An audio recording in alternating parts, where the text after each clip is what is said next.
let's see what's on. But that's not all. The Switch 2 attaches controllers with electromagnetic technology.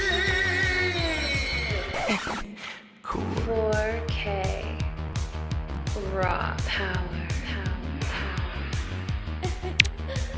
Do you struggle with unexpected movements? Shut up! You may be...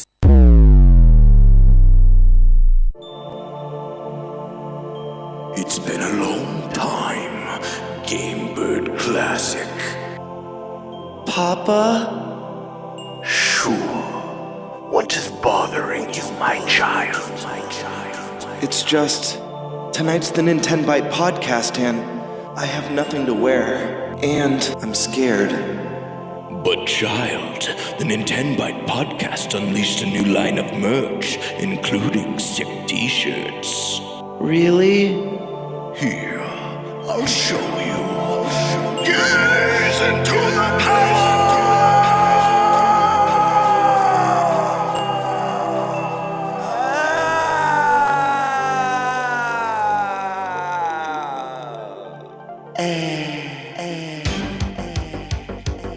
The future is now. That's right, ladies and gentlemen, we're unleashing the brand new Nintenbyte Podcast merch. So rad. Nintenbyte rules. Introducing the Nintenbyte Podcast shirt. Each shirt is made with 100% farm-fresh carrot fibers. Carrot. We turned a carrot into a shirt.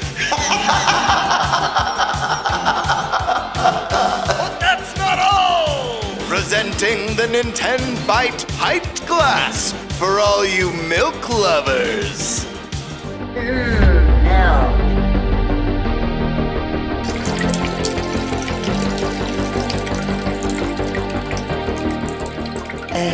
Nintenbyte offers a variety of merch.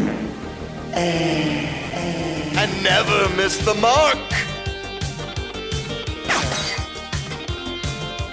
I'm Nintendo Prime. I'm Thunderstash. I'm Game Bird Classic.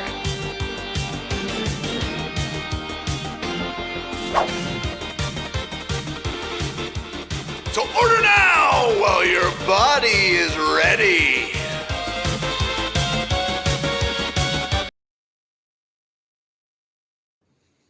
Hey, everyone. Welcome to the Nintenbyte Podcast. How we doing? It is pre-order night. Holy crap. You're somehow wasting your time watching this podcast instead of getting ready for pre-orders. I don't know what's wrong with you. Don't worry. I'm not watching the podcast. Well, I mean, you're on the show. Well, I actually am watching the podcast. Of course. The show will end before pre-orders go up, guys. Don't worry. And when the show ends, it'll kick you over to pre-order extraordinaire Jake Randall to help you guys get your pre-orders in, because that's really where you should be. Where you should be at.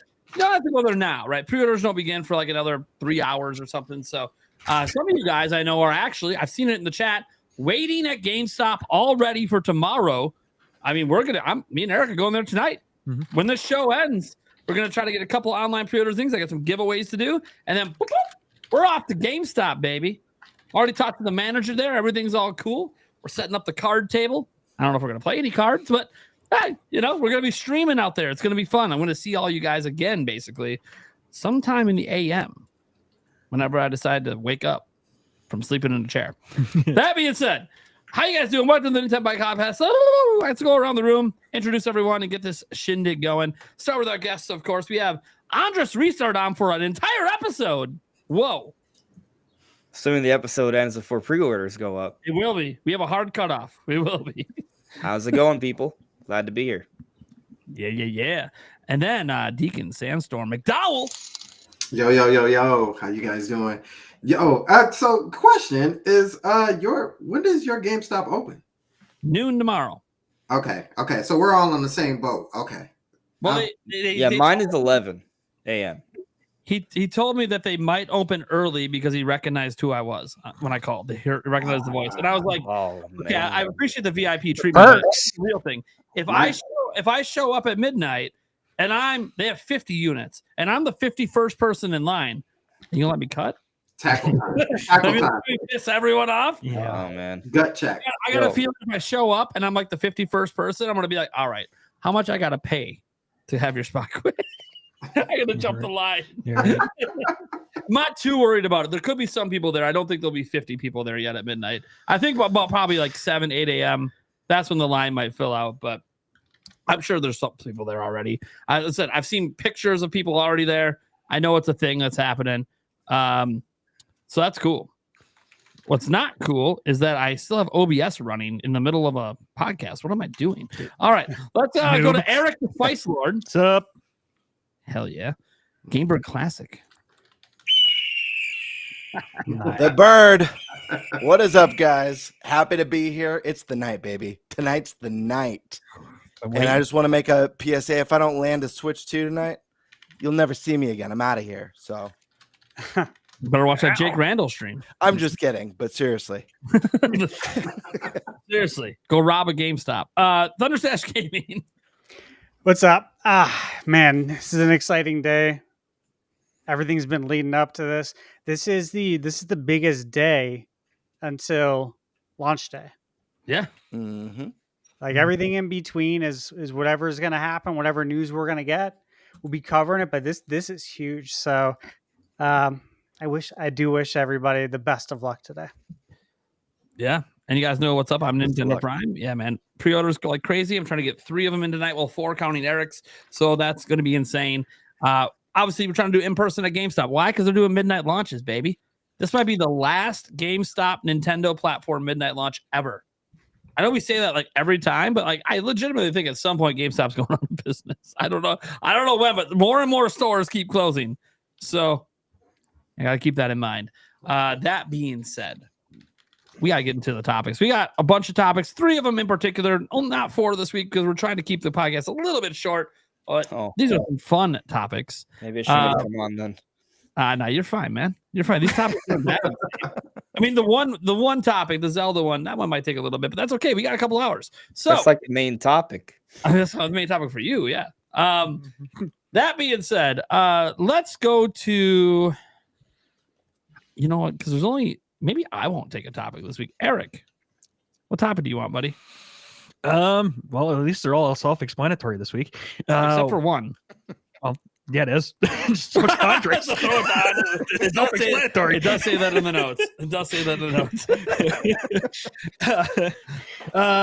Let's get what are we planning on pre-ordering for Switch 2 launch out of the way. All right, cool. We'll start off with that We'll one. Jump into her. Yeah. Go hardcore into it. Hell yeah. Good one. I don't even know if I've completed my list. Yeah. So come to me last on that topic. Yeah. Let's go to Gamebird. Let's give Gamebird the option. Right. I'll take topic number 2, Ocarina of Time. Is there going to be a remake? Is there an incredible theory as to why we might be seeing this game again on the Switch 2? Let's take that one. 40th anniversary? I think so. It's going to be a fun one. Then that leaves Thunderstash, I suppose. What are you stuck with, buddy? Predicting the launch weekend final sales figures, which actually should be interesting given just what we know based on what's came out of France so far and what we're hearing from Japan. This is actually going to be really interesting because it could be insane. Yeah, could be insane. All right, let's go ahead then. Eric, what are we talking about, buddy? We are talking about what we are planning to pre-order for the Switch 2's launch. Yee. Okay. Who wants to go first? Who wants to go first? I mean, Okay. I can. I'm just gonna get the Mario Kart bundle. That's think it? pretty much it. Right. I might think about a Pro controller, but don't know. That's like the big debate for me. My first thought is go for the bundle, right? But then I look at those red cases, like when we first saw like the digital art, we're like, oh, there's something wrong with the box art for Switch 2 games. But then once we saw the photos, you're like, wait, hold up. It kind of actually works really well. So I see that Mario Kart World, like physical version of it in the red case with the spine and how the art crosses over. And I'm like, do I really want to spend another $30? And I think about, well, I mean, the housing market isn't doing too well, and I got to move soon. So maybe I should save $30. But so I have a little bit of that debate. Maybe it'll be one of those situations where if I fail to get the bundle, I will just buy. I'll just, at that point, in my brain, I'll have no choice, right? I'll spend the extra $30 and then benefit by having the physical version. But then I also think about, okay, well, I do want a Pro Controller, right? Like, Pro Controller is actually like really good. Like, I was looking into it over these last few days. Like, the Pro Controller is way better than what I thought they were going to do. Like, it has the HD Rumble 2. It has the audio jack. We recently heard that the charging is almost twice as fast as the initial Pro Controller, same battery life. And the grips, like the way they designed it, they were looking at the GameCube controller initially. So they did away with the seams, which I didn't realize was an issue I had with the Pro Controller until they said, I was like, oh, you know what? I actually didn't like that there was that seam I would feel sometimes on the Pro Controller. It's like they've just done all these little things to kind of make it the best controller yet. And so like I really want it. But then I also think, I don't have to get it day one because those Switch 2 Joy-Cons actually seem like pretty respectable controllers. They made them bigger, they're more comfortable to hold. With the grip, they might feel pretty good. I mean, I remember when I got Switch 1 and Breath of the Wild, I don't think I had a Pro Controller day one. I remember playing it with the Joy-Con grip and thinking, this is not that bad. Eventually, I got a Pro Controller. Like, I needed to get one for sure, but I don't know. Maybe I don't need to like pre-order it, the Pro Controller, because I'm sure I'll be able to pick up a Pro Controller later on. Or is that a concern? Like, are we worried that there's not even going to be Pro Controllers available when they come out? I mean, it's a good question. I think it's a very valid question. We've seen reports that accessories are going to be very limited. And if it's limited at launch, I don't suddenly think it's going to get better anytime soon. Like, there'll be restocks, but it's going to be small restocks. The Pro Controller is probably going to be one of the most in-demand accessories, especially because people are now like putting their reviews after going hands-on and being like, man, this thing's actually really nice. It's an upgrade over Switch 1. Those smooth lighting sticks. Yeah, the smooth quietest controller ever. Yeah, and people saying that when you hold it, it actually feels different in the hand than any controller ever held. I don't know if that's a good thing or a bad thing. Thunderstash held one. He loved it. Loved it. Yeah. I'm curious how you feel about that, right? Because like they've made a lot of it's kind of surprising how much they kind of brought up Nintendo GameCube throughout the Ask Developer series. And I mean, for years, I felt like the GameCube controller was the best controller ever until some recent generations, right? Like, since you got your hands on, like, how do you feel about the new Switch 2 Pro controller in comparison to, yes, obviously the Switch 1 Pro, but also the GameCube controller? Yeah, so I picked up the Switch 1 Pro controller on day one, and I use that all the time. That's like the only thing I use. I love that controller. And the reason I mentioned that is because after using it, that's going to be the controller I let everybody else use when they come over, because I'm going to be using the Switch 2 Pro controller exclusively. It felt very good, very premium. One thing that was really interesting is just how it feels. It doesn't feel like other controllers, like the actual material, which I know sounds weird, but like I love the DualSense. Love it for a variety of reasons. Huge fan of the GameCube controller since day one, right? Love the Switch 1 Pro controller. Those are like three of my top controllers in modern time. And I feel like the Switch 2 Pro controller will probably surpass all of those or be on the same level for me personally as DualSense, because the HD Rumble is so good, right? I think the DualSense probably has a beat out though because of the triggers. But outside of that, man, it feels great. Like, one of the examples we were given on the HD Rumble 2 is that like playing Mario Kart and you grind a rail, and when your wheels are only grinding on the right side, meaning the left side of your cart is up in the air, you only feel the rumble on the right side of the controller. So like cool. It's So very cool. And again, I did a video on Dragon Drive because like, dude, I was like so impressed by that game. It was so much fun, but the HD Rumble feels incredible. Like it legit feels like you are pushing a wheelchair.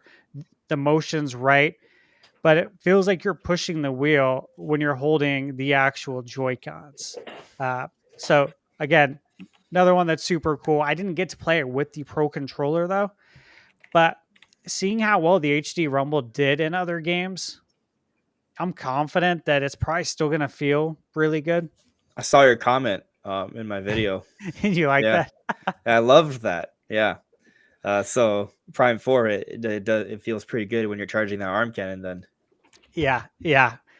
The guys know, obviously, a lot of people have talked about how much I was charging the cannon in my Metroid Prime 4 demo. A lot, yeah. I commented on Andres's video today. I'm like, I can tell you from personal experience that charging the arm cannon with the Switch 2 Joy-Con is highly satisfying. It is. It feels so good, dude. Because he loved how it felt. The HD Rumble with the mouse control. I kept telling people, like, people are underselling that. He's not the only person I have heard that said one of the things that impressed them the most using the mouse mode, even if they didn't like Dragon Drive, was how the haptic feedback felt using a mouse, because it just doesn't exist in the PC space. They have been rumble motors in mice in the past, like Beyond Good and Evil way back in the 90s had a version that came with rumble, but it wasn't haptic. There's a difference. And so that's never actually existed in the mouse space. So what I'm actually excited for is that this is like kind of one of the big innovations that could actually come to PC gaming if people really love the haptic feedback with the mouse control. So I'm actually kind of excited to try it out myself. It's one of the thing is, I don't know if a lot of games are going to be using it at launch. They should. Metroid Prime 4 obviously was not a launch game. Cyberpunk hopefully has something, not just basic rumble when you use it. I mean, it does have mouse controls, right? So yeah, there's mouse controls. So that's the one I'm kind of like, oh, that one would be a good test game. Civ 7 has it, but I doubt Civ 7 has much haptic feedback in it because it's the kind of game. I feel like Hogwarts. I don't know if Hogwarts been confirmed if Hogwarts Legacy has it, but it seems like they would. There's mouse controls in Hogwarts. Yep. No, but I meant the HD Rumble too. Oh, the HD Rumble. Yeah. I think so. Yeah.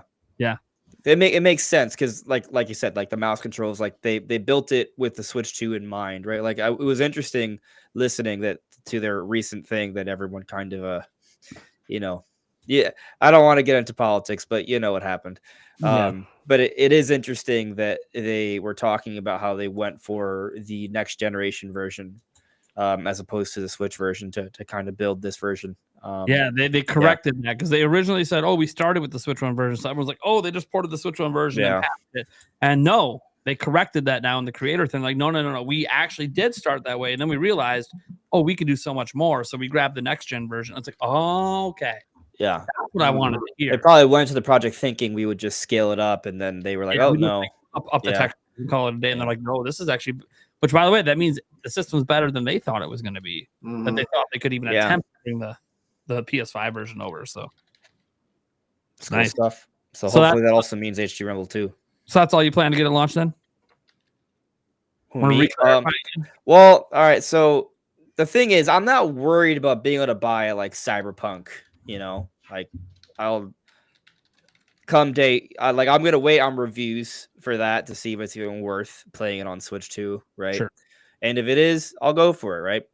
Especially if I can afford it. We'll see. Right. But, the focus for me is just making sure I have the console, and I'm on the fence on the Pro Controller. Like I know I'm going to get it, the Pro Controller sooner or later. Eventually. Right? The thing is, though, is when I think about how good the mouse controls supposedly are, like there's a lot of games I might just prefer playing the game with mouse controls. Like Metroid Prime 4 sounds like I might play that entire game in mouse controls, right? Like I thought, like at first, when we first heard about mouse controls, like everyone else, I was like, okay, that sounds cool, but probably only going to be useful under certain settings. But the more we've learned about it and the more I thought about it, it's actually probably going to be pretty usable in a lot of places. Like I was just thinking about the other day, like where I sit on my couch, I like sitting against like the armrest. Yeah. Literally could just put The it right armrest there, right right? there. Like I don't have to like lean over on the table, right? Or I just got this new monitor, right? That is a higher, hertz. So if I want to play at 120 FPS mode here at my computer desk, I put my Switch 2 dock, I'm playing right here at my desk, standing or not, and it works really well. Like, so I might end up using mouse mode a lot more than you thought. A lot, right? So, but that's for Prime 4. That's at least a few months away, right? Sure. Mario Kart. I mean, you know what? I probably will get a Pro Controller just because I'm gonna want to have multiple people enjoying HD Rumble 2 when I play multiplayer on the console. So, hey, what I will say is Nintendo Switch 2 owners guarantee the new version of Fortnite is going to use the mouse. You can click heads just like PC gamers now. That might be day one, right? Yeah, it is day one. Yep. Yeah. So is it confirmed or just widely believed it's a leaker that probably gets everything right because it's Fortnite? It's literally announced. It's going to be day one. Oh, okay. So they announced it already. All right. Yeah, that's announced. All that stuff from the leaker turns out that it was actually already previously announced. So yeah, it's going to have 120 FPS mode apparently, which is insane. So 120 FPS, clicking heads. Don't get me wrong. You can plug mouse and keyboard, by the way, into the other platforms and do the same thing. But this just comes with the platform. It's different. It's so different. With it. And by the way, that's one thing, guys. I'll tell you right now. Day one, I'll test out. I'm gonna plug a keyboard in and see if it lets me use mouse and keyboard controls. I'm gonna plug a normal mouse into. I just want to know if it works. That's cool.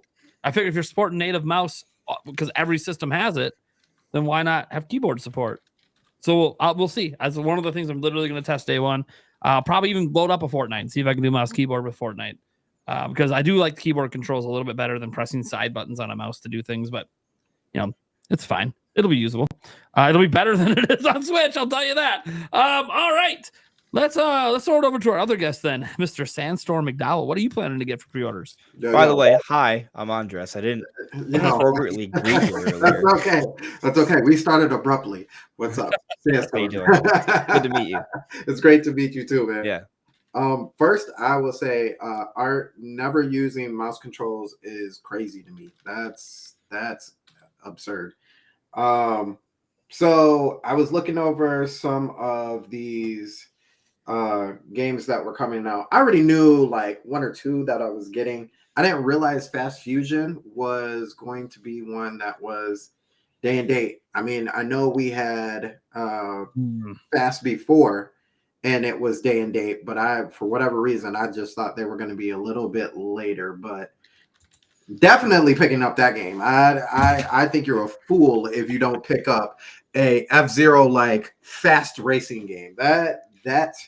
They always look good. Yeah. And I was just looking at like shots of it, and I'm like, wow. Yeah, what was the name of it again? I always forget the name of it. Fast Fusion. Fast Fusion. Yeah. Yeah. It's not getting on a lot of attention. It's probably just because there's a lot of third-party games that launch this time. Yeah. I mean, listen, that's a must pick up. I'm sorry. Especially since we only get one a generation, you might as well pick it up. Cyberpunk was one that I was obviously going to pick up. I try and tell people this, like some people, if you don't like Cyberpunk, I understand. If you're not a huge first person shooter person, I don't know who you are, but support the game sometimes. You know what I mean? Like we've already heard about them putting the whole game on a cartridge. Gotta support that. Especially after what we heard today. Right. Everybody? Everybody? Yeah, that's right. So I think when you're talking about a game like that with a company like that, I played through Cyberpunk from day one all the way until now. It was a crappy game when it started off, and it is my hazard it changed. But I think, like I said, you've got to support that kind of support. You know what I mean? So I'm definitely going to pick that up. Hogwarts is the same way, and you guys just talked about it. They could have easily have just taken the Switch, which it still would have been vastly inferior because of the load times and the load screens and all that other stuff in between. It would have been still a heavily inferior version to even like the PS4 version. But the fact that they like revamped pretty much the whole thing and made a completely new Hogwarts Legacy for that, gotta support that. I gotta support the dedication. Let me ask you a question though, right? So we haven't heard about any sort of free upgrades or paid upgrades for the Switch 2 version, which I kind of get because it's literally a totally different version. But optics, right? Like, and also people who bought the Switch 1 version, they're gonna be like, oh, well, what about me? Like, how do you feel about that? Assuming there isn't any announcement of a cheap or free version that you can upgrade to. Sorry. Sorry. Like I don't know. Still play a Switch 1 version. Yeah. That's. I mean, it's unfortunate, but I don't know where and what industry, especially of today, where you've had a game that's been out for a while like that, but it's still relatively fresh, and they just like, yeah, sure. A third-party game, just be like, yeah, sure. Let's just go ahead and move this game over that was $60 that now we can charge you $70 for. Especially with how much work they put in. Nah, I don't see it. Sorry. But I also think too, I think the Switch version of Hogwarts Legacy honestly should have never been opened. I feel like that is a special piece of gaming history, if you would. World Tour. I'm buying World Tour. I know everybody gets in a tizzy about World Tour and how much it costs and the whining that comes with it. But I am very much a person who, especially with the last Switch and what was the game that came with it, but 1-2 Switch. So in a similar sentiment as Stash, like that, the feeling of the beam cannon pause.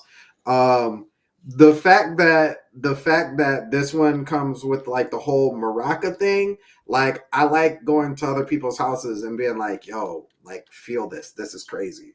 Like feel all the beads and the maracas and like, oh, check this out. I like doing that. Like I'm the rooftop, what was her name? For Mario Rooftop Odyssey, she was like Karen. I don't know. It probably wasn't. Was it Karen? No, I don't know. No, probably I don't not. think it was. I know you're talking about though, like the girl who played Odyssey and went on the rooftop. Yeah. Never saw her again, but she's famous forever. Right.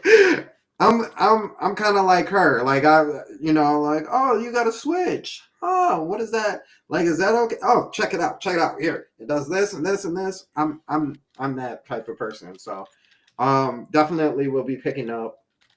And the last game that I will pick up is Street Fighter 6. But I will say the only reason why I'm picking up Street Fighter 6 is because it also comes with the Season 1 and Season 2 characters. If it was just like the base game, I don't think I especially since it's not all on the cartridge. Nah, I don't think I would be able to pick that up. So, but the fact that it has Season 1 and Season 2 with it, DLCs, I'm definitely down for it. But yeah, those and I will say to this too, this is probably the most games that I've picked up like day one, off of a system. Usually I am like 1, maybe 2 games in as far as my games, maximum 3. But I've got 1, 2, 3, 4. I've got 6 games on here that I'm like picking up day one easily. Mm-hmm. All right. Cool. Let's go to see. Eric was quick. We got the whole bottom rows done. Let's go to Gamebird. What are you getting? What are you trying to get, buddy? All right. Well, I'm in a tough position tonight because I'm very indecisive about something, and there's going to come a point later this evening where the judgment bell rings, and I have to make a decision in fast because my inability to choose with this one particular choice could affect my ability to snag a Switch 2. And that is, do I go for the Mario Kart bundle or do I go for just the Switch 2? And you know, you get the savings, you save the $30. That's a win-win. But is everyone going for that one first? And is that going to be the one that sells out in seconds? And by going for that one first and missing out on that one, did I miss my opportunity to grab the regular Switch 2? And now there's no Switches for poor old Game Bird. So I've got to make that choice. I'm still undecided. Either way, that's not a big deal for me, make or break. Obviously, I want to get my hands on the system. Not worried about getting my hands on Mario Kart World, as you know, there's going to be plenty of stock of that. And even if for whatever reason it just disappeared instantly physically, I know that I could still be playing it day one through the eShop, no problem. I do want to get the Switch 2 Pro controller. I'm very excited about that. You know, like Stash, that's going to be my primary way to play. I'm glad that the regular Pro controllers are compatible with Switch 2, and those will be for friends, family, company, kids, all that good stuff. And this might be an odd one. I don't know if anyone else here, no one's mentioned it yet, and maybe I'm crazy for wanting this, but I think I'm gonna grab the Switch 2 camera, to be honest with you. And I know it's a little bit goofy, and it's a $50 webcam for the Switch 2, but I also think there's something really novel and cool about it. And just to have that, even if it only gets used for, you know, my first month with Switch 2, just kind of having that in the game room and having that piece of Nintendo history, I think is really cool. And I also want to do some Nintenbyte Podcast Mario Kart tournaments, and how cool would it be for our dumb faces to be up on the stream. So that one is a definite go. Excuse me? Can I join? Yes, absolutely.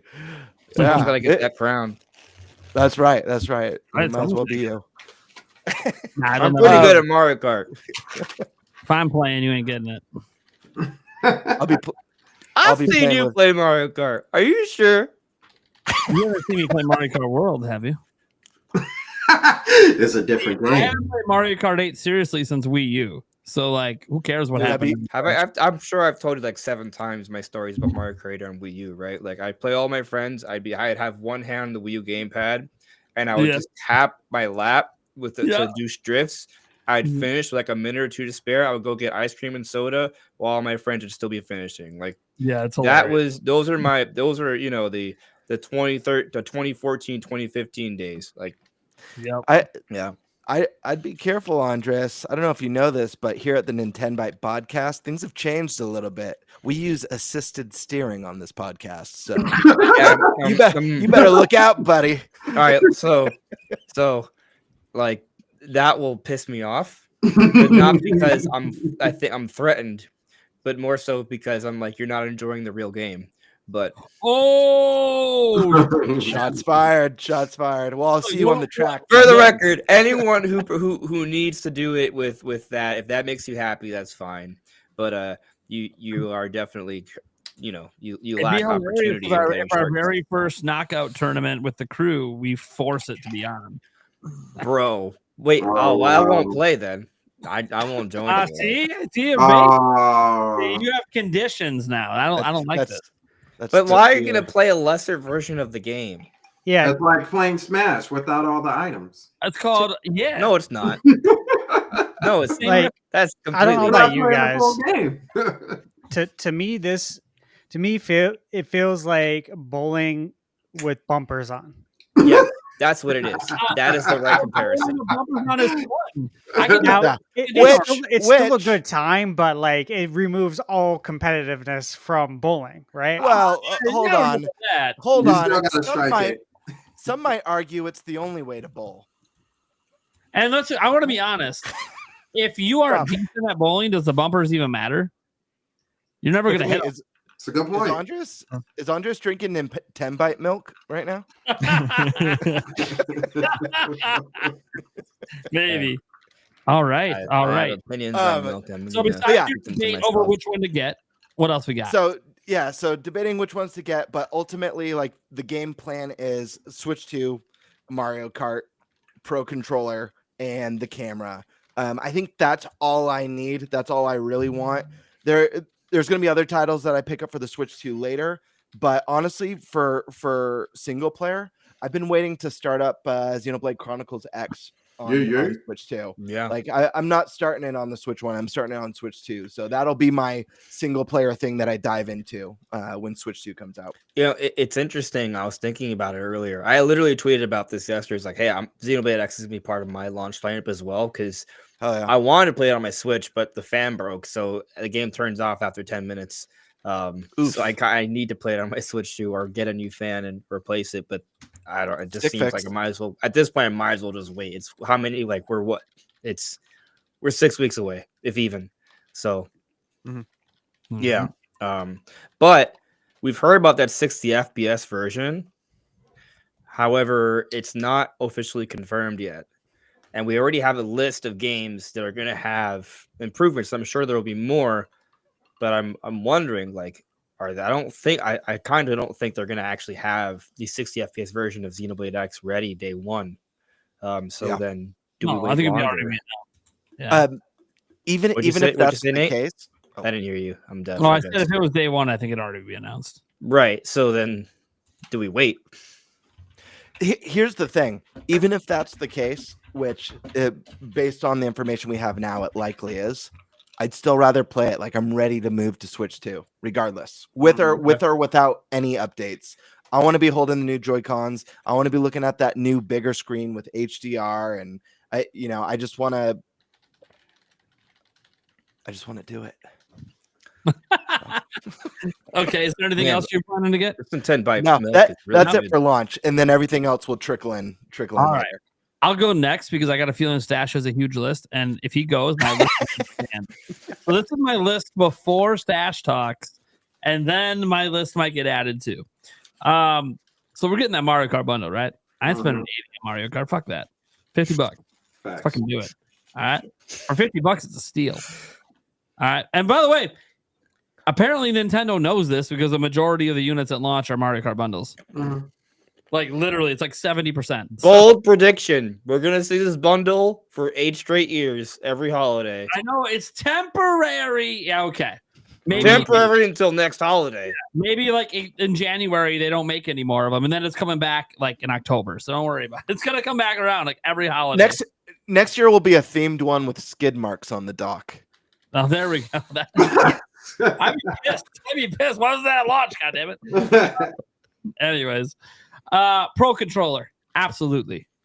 I'm assuming since I'm planning to do GameStop in person, and I'm going to be one of the first people in the line that they'll probably have allocated accessories per store as well. So I'm hoping that I can get that in. If I have to do it online, that's going to suck because I'm not planning to order the accessories online. So if they tell me that's the only way to buy them, that's a problem. Then I missed out. But yeah, Pro Controller I plan to get. One thing I plan to get, because I already have it, 1 terabyte micro SD card. Oh, don't sell me that. Baby. The pain. Baby. I'm already ready to go for that. So did you buy that or was that sent to you? No, I bought it. I have one too. I may be working with a company later this summer, but they don't have any stock. So there's nothing to do right now. So no, I bought this. Yeah. Anyways. That arrived like That's a Monday. terabyte, you say? It's a terabyte, yeah. Micro SD Express. It's the might just fast be able to fit on Elder Scrolls. Maybe. Anyways, so that I would say would be part of my pre-orders, but obviously I already bought it. But anyways, I count it as part of my day one because I'm literally not opening that up until I have the Switch 2 because that's all it's for. I am planning to get the Switch 2 camera. Not the Piranha Plant one, which apparently isn't even sold in the US anyway, so who cares? Only 480p. Yeah, it's only 480p. There's 2 reasons I want to get the Switch 2 camera. One, I want to see if there's any benefits to that camera over just using any other webcam. I have other webcams around. They said you can use it. I want to test it. And look, let's just be honest. I'm probably not going to use a lot of the game share stuff where like people are like sharing their games with their friends while they're playing. But I could see like, you know, as an example, if like we're all doing like Mario Kart, I could see 4 of us hopping because you could have 12 people in a chat lobby. I can see 4 of us at a time popping up on camera just to chit chat while we're doing it. Even if it's not even online, you're not streaming, just for fun. Like I got a question because I like seeing people's faces when I beat them in a game. Yeah. There, they can see my face. I will like to watch your face still racing as I go to the kitchen or whatever. Check back in every few minutes to see you still racing the same track. Jokes aside, I got a question because I haven't seen this yet. Now, granted, I haven't looked very hard for it, but do we know if the voice chat or game chat is going to have a non kind of camera option? Yeah, you don't have to use a camera; it's optional. Yeah. Right. Well, okay, but you still like when we see in game chat, we still see like the squares for each player. Yeah, like, I think you could turn those off. Can it just be full screen game and you still just see the audio in the background like normal voice chat? Yep. Yeah. Okay. Yep. Then there's maybe that was in the overview and I just wasn't really. Yeah, it was. Yeah, there's a bunch of options. They showed it at the Switch 2 experience. People got to mess with it. There's a whole bunch of options. You can have pretty much. You don't have to have people on screen at all. They just focused really hard on like, hey, look at what our chat can do. Yeah, this is cool. The other ones don't do. Now, I guess you can't really do that on the other platforms, right? Like, I don't think there's like a. There's not an option for that. Some people will go, well, Discord. I'm like, okay, yes, but Discord doesn't have the AI to get rid of your background and put you in front of the game you're playing with 4 different people. Like, it just doesn't do that. And not just, and you would have to incorporate your computer, right? Like, I know Discord there's a Discord app and stuff, like. But but it doesn't work. It doesn't work. It doesn't work that way on console. No. Yeah. And it looks like Discord too. Like, I wouldn't be surprised if like they worked with Discord behind the scenes or something. Like, that would be. I'm not saying they have, just for the record, but it looks very similar. Whenever Switch 3 comes, one of the big upgrades is all those camera feeds will be 30 FPS instead of 12. Just like they'll have more allocation. And they literally said the reason that it runs at such a low frame, I think they said 15 frames. The reason it runs at such a low frame rate is because they did not want to impact game performance. They didn't want to take more RAM away from games. So honestly, it's a good choice. It's a cool idea. It's one of those ideas that we really fully fleshed out 1 gen from now. But it's kind of neat to have it at least for people that want to take advantage of it. And it is cool that like you can peep in and see what your friends are playing. It's kind of cool, and you can actually full screen what your friend is playing too. You know, like if you're like, oh, we're just in a chat, I'm not even playing a game. Oh, you're playing like Elden Ring. Hey, I want to full screen you and see what's going on. I hope in cases like that they allow it to run at full frames. It probably doesn't because it's really limited to the OS stuff. You know, I think about it because sorry, I didn't mean to cut you off. Oh, go ahead, Andres. I'll jump in afterwards. Oh no, I was just gonna say a quick thing. Like, I think about like I don't play a lot of online games with people, but like there have been times that I've wanted to play Fortnite. Or like I see my friend playing a game, I'm like, all right, well, let me watch, right? And like you can watch, but it's not like a quick and seamless thing to set up. This seems like pretty easy, like seamless. Like you just press the game chat button, but whatever that little weird clicky bubbly thing is. Turn a game off, whatever you want to do. Yep. Yeah. So I mean, you know, it's maybe kind of a bigger deal than a lot of. I think more people will use it than they might realize right now, even without a camera. Yeah. But you know, you don't know until it's in our hands. One thing I do like is local voice chat, and you don't have to be playing the same game. So that is really cool. I hope they didn't tease this, but I hope this means they'll eventually add messaging, so I don't just have to like call people up. I didn't see any evidence of messaging. I didn't see any evidence of that either. But I think that would be a great use for the Nintendo app. Honestly, the Nintendo Online app. I mean, when I do my messaging on the PlayStation 5. I don't do it on my console because it's a pain in the butt to type in with the controller. I do it on my phone with the Sony app. Yeah. But what I was going to say was text them, but you know. Yeah. My friends on Switch, I don't have their numbers. That's true. Yeah. That's true.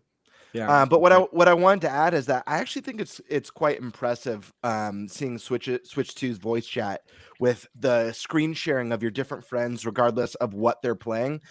Obviously, they're screen sharing on the PlayStation 5. The PlayStation 5 is it's a pretty beastly console. But even when you stream share to one person one game, it could oftentimes be kind of choppy or drop resolution or have to like buffer for a moment. It's not this smooth, beautiful experience. So the fact that the Switch 2 is even doing it and doing it with up to four different games, not including what you're playing, is quite impressive. And Sony, you can't do up to 4 different with plus what you're playing. So it's pretty cool. It's impressive.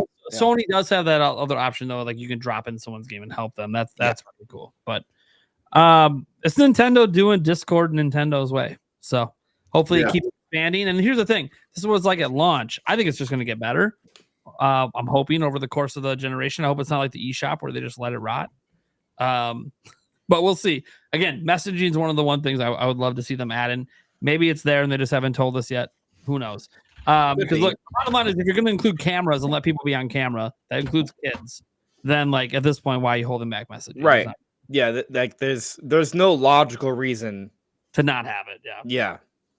All right. So getting the camera, right?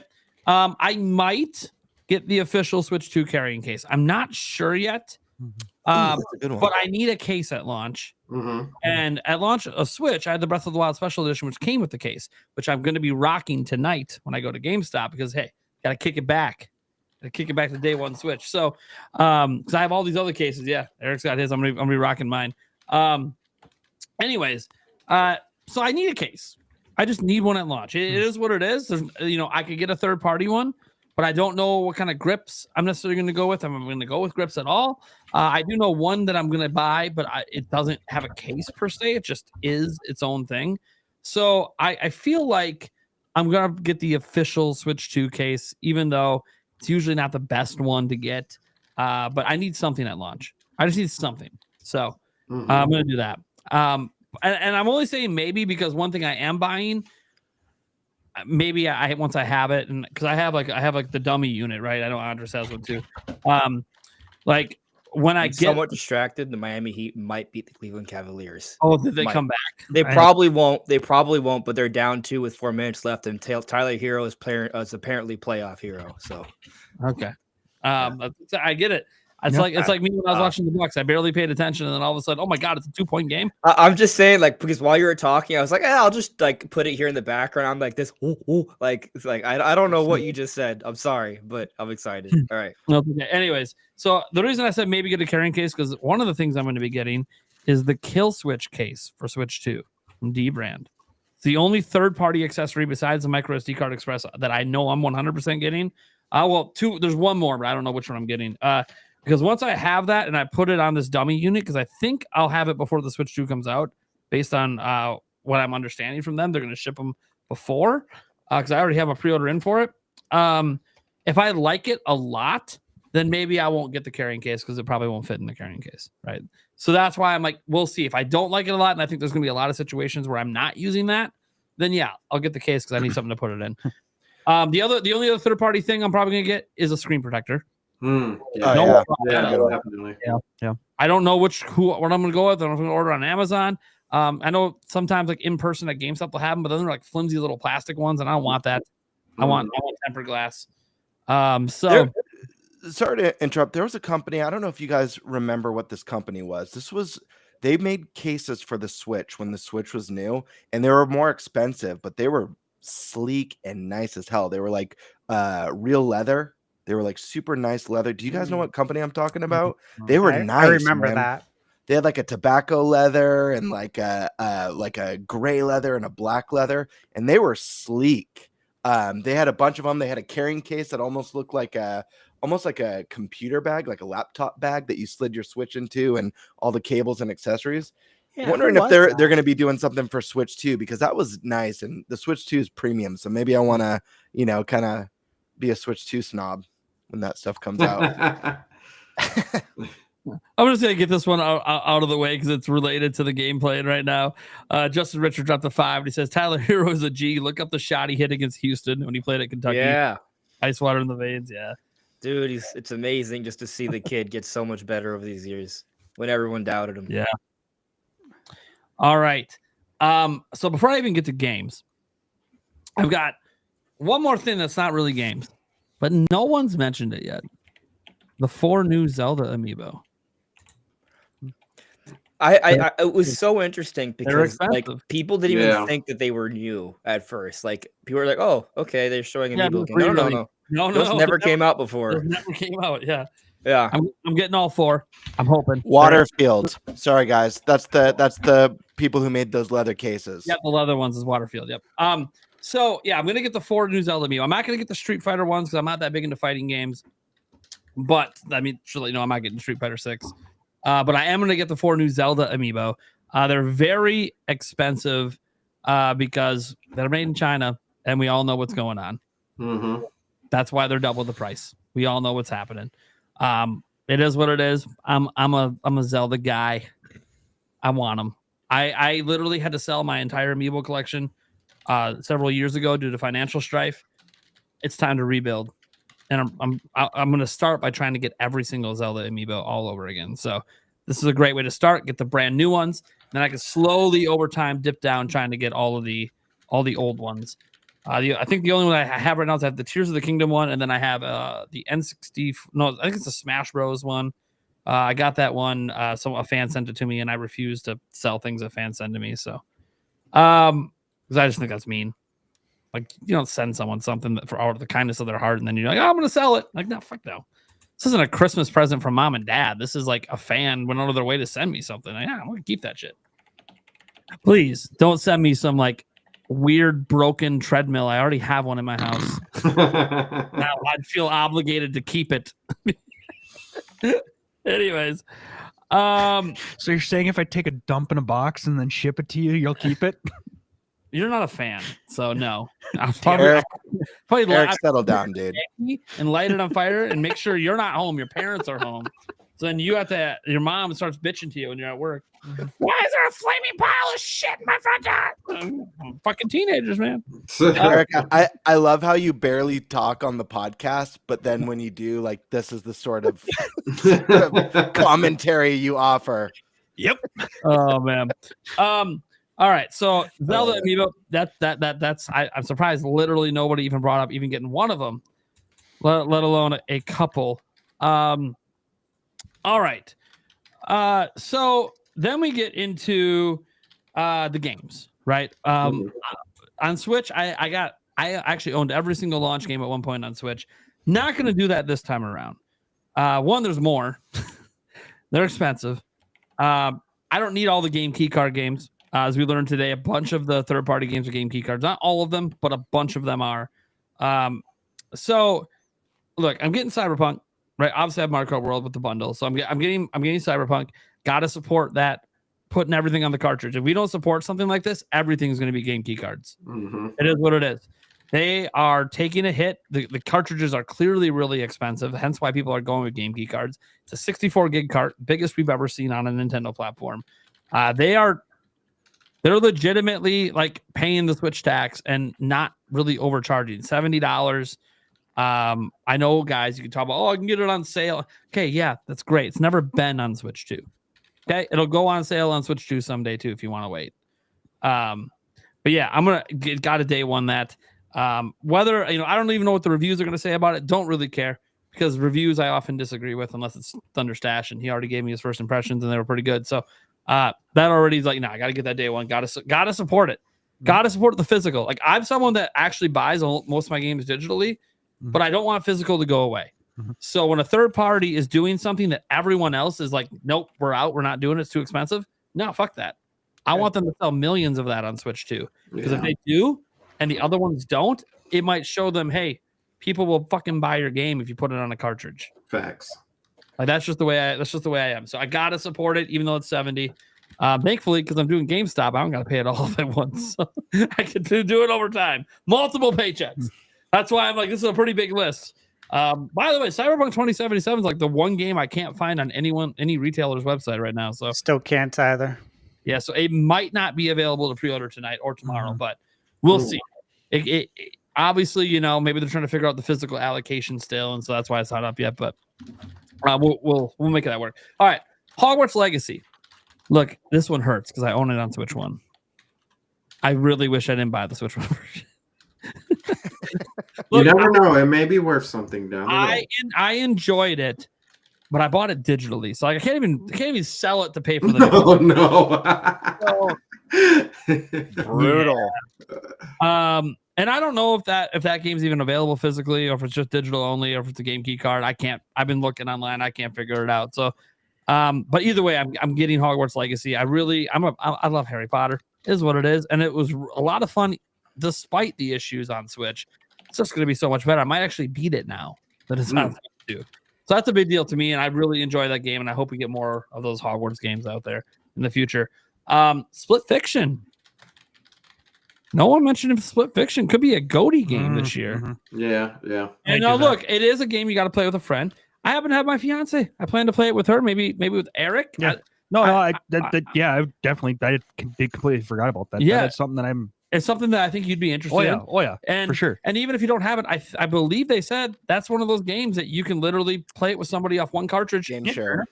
You only need one cartridge, and you can beam it to them. Like whole game share feature. This is one of those games that supports it. So even if Eric doesn't have it, he can still play it with me.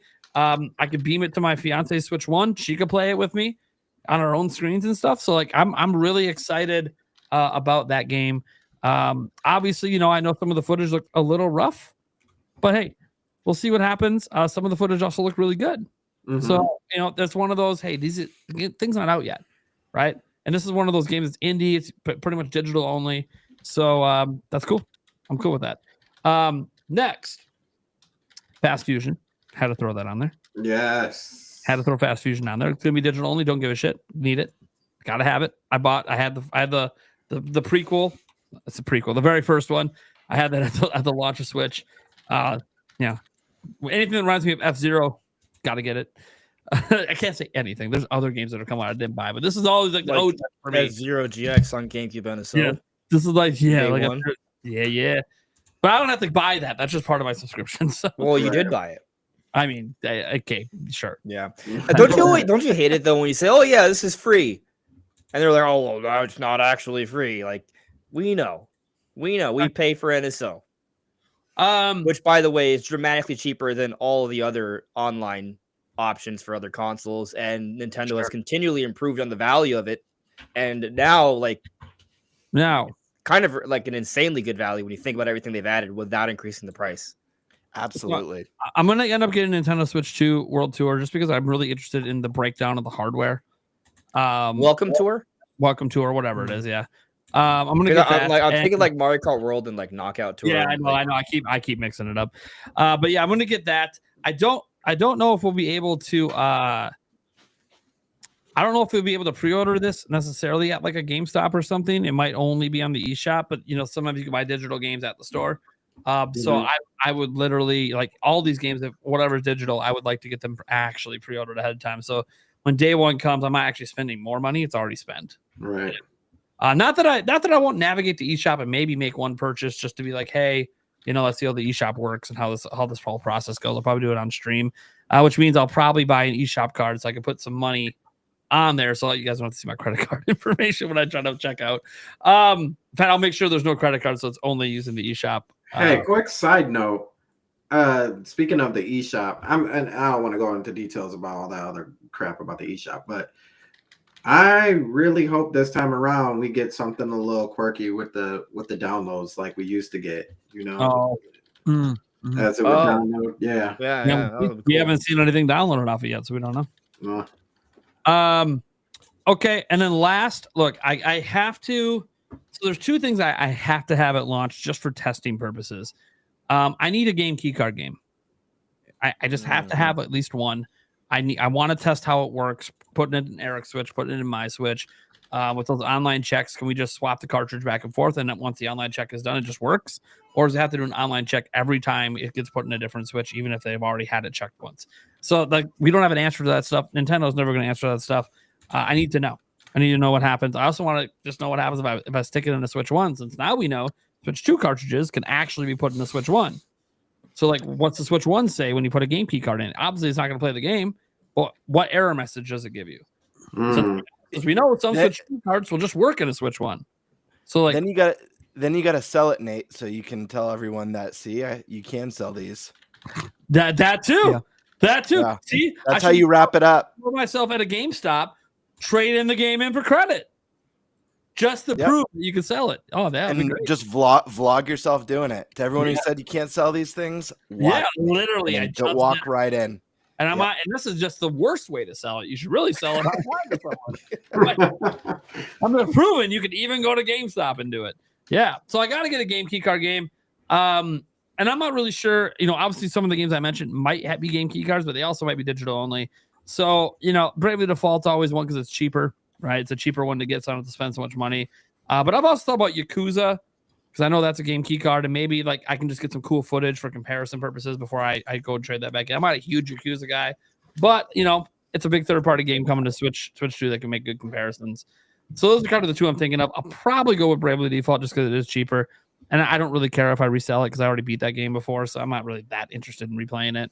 But again, kind of throwing money away to test things. But if I'm going to throw money away, might as well go with the cheaper game. Again, this assumes that when I go order like something like Hogwarts Legacy, that like that's not a game key card. Because if it is, well then there you go. I don't have to worry about it because it's a game I already wanted. I also have to have a Switch 2 edition game. Again, testing purposes. You know what we don't know? What if you take Tears of the Kingdom Switch 2 and put it in a Switch 1? Can you play? We don't know. Well, I'm going to find out because I'm going to get Tears of the Kingdom, and I hate it because it's $80. But the only reason I'm thinking about it is one, the Breath of the Wild one doesn't have the DLC, so like I don't really want it. And I already have. I already own these games, right? So I already get the upgrades for free.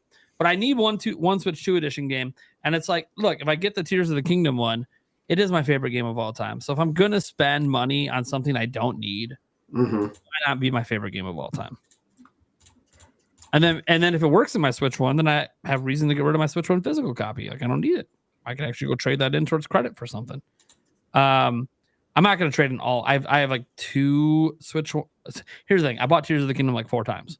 So like I'm not going to sweat over $80. I've already bought it 4 times at 70. So I have the Japanese version because I couldn't wait to play. So I got that so I could play like a day early.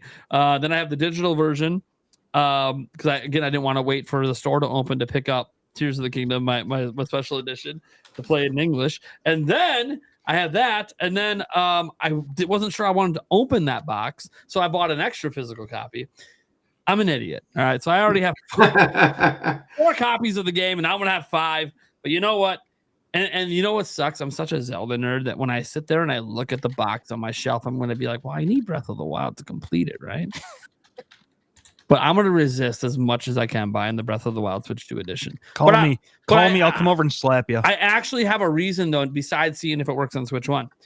I'm very curious because Nintendo hasn't talked about this. If you're running a Switch 1 cartridge and you download the Switch 2 data, like the update, is there a difference in load times versus having the Switch 2 cartridge? Because the Switch 1 cartridges are factually not as fast as the Switch 2 cartridges. So I can't test that without having both. And then I also want to test if there's a difference between digital that's completely installed on the system. Like, is that significantly faster than the physical? So there actually is a reason for me to have the digital copy of Tears of the Kingdom, the physical Switch 1 version, and then the physical Switch 2 version. There actually is an argument for it. I think it's a bad argument. I think if you guys already own Tears of the Kingdom, you shouldn't fucking waste $80.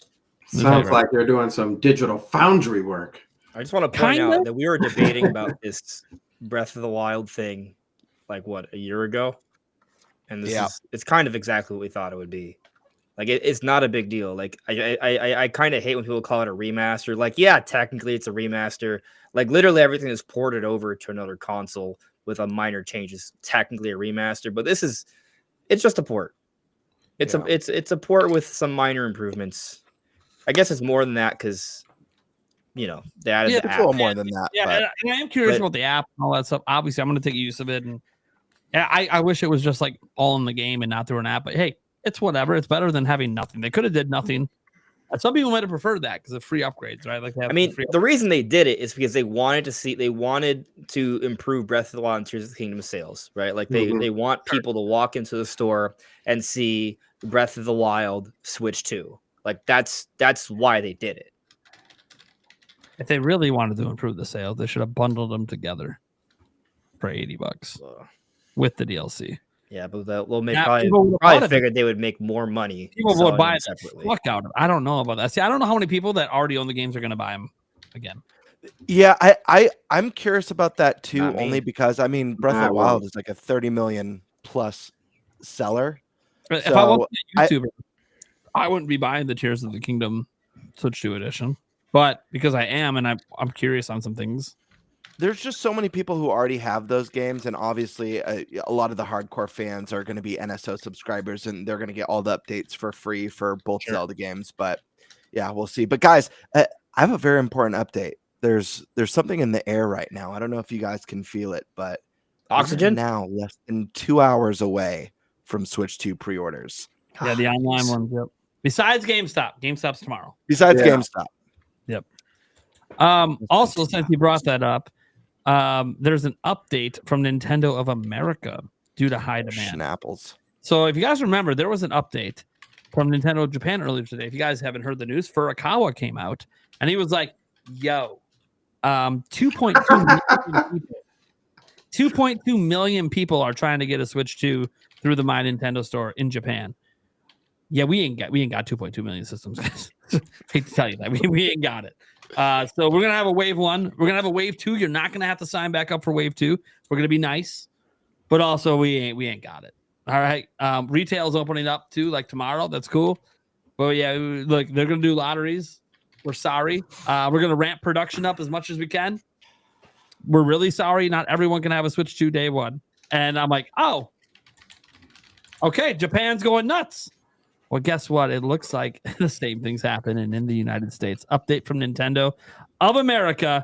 Thank you for those of you who have already registered your interest for purchasing from My Nintendo Store. We're thrilled by the enthusiasm for Nintendo Switch 2. Due to the very high demand, we will be working diligently to fulfill orders as products become available. But delivery by June 5th is not guaranteed. Your invitation email may arrive after the Switch 2 launch. We'll confirm your shipping date upon purchase. If you wish to increase your opportunity of obtaining the Switch 2 system at launch, please visit participating retail partners. Oh, They're literally saying we have too many fucking people trying to get it through our website. You're not getting a day 1. Some people are it's not happening. It's the same shit Nintendo's happening in Japan. They didn't give us a number, of course, like the 2.2 million. They didn't give us a number, but Doug Bowser, it hasn't been the best at communicating. So it would have been nice to hear some numbers, Bowser. But still, this literally is from Nintendo of America, guys. There will literally, if you're hoping to get it through the My Nintendo store, this is why the retail pre-orders matter so damn much. One, there's no guarantee you're even going to get through. And even if you do, there's no guarantee you're getting it on launch day now. Because they don't have enough. They don't have enough. So now, does tonight change the effect of Nintendo's program through their online? Obviously people who lock in their pre-orders tonight and tomorrow, they don't need those Nintendo account pre-orders any longer. Do we see Nintendo kind of backtrack on some of that, or closer to fulfilling those previously unfulfillable numbers?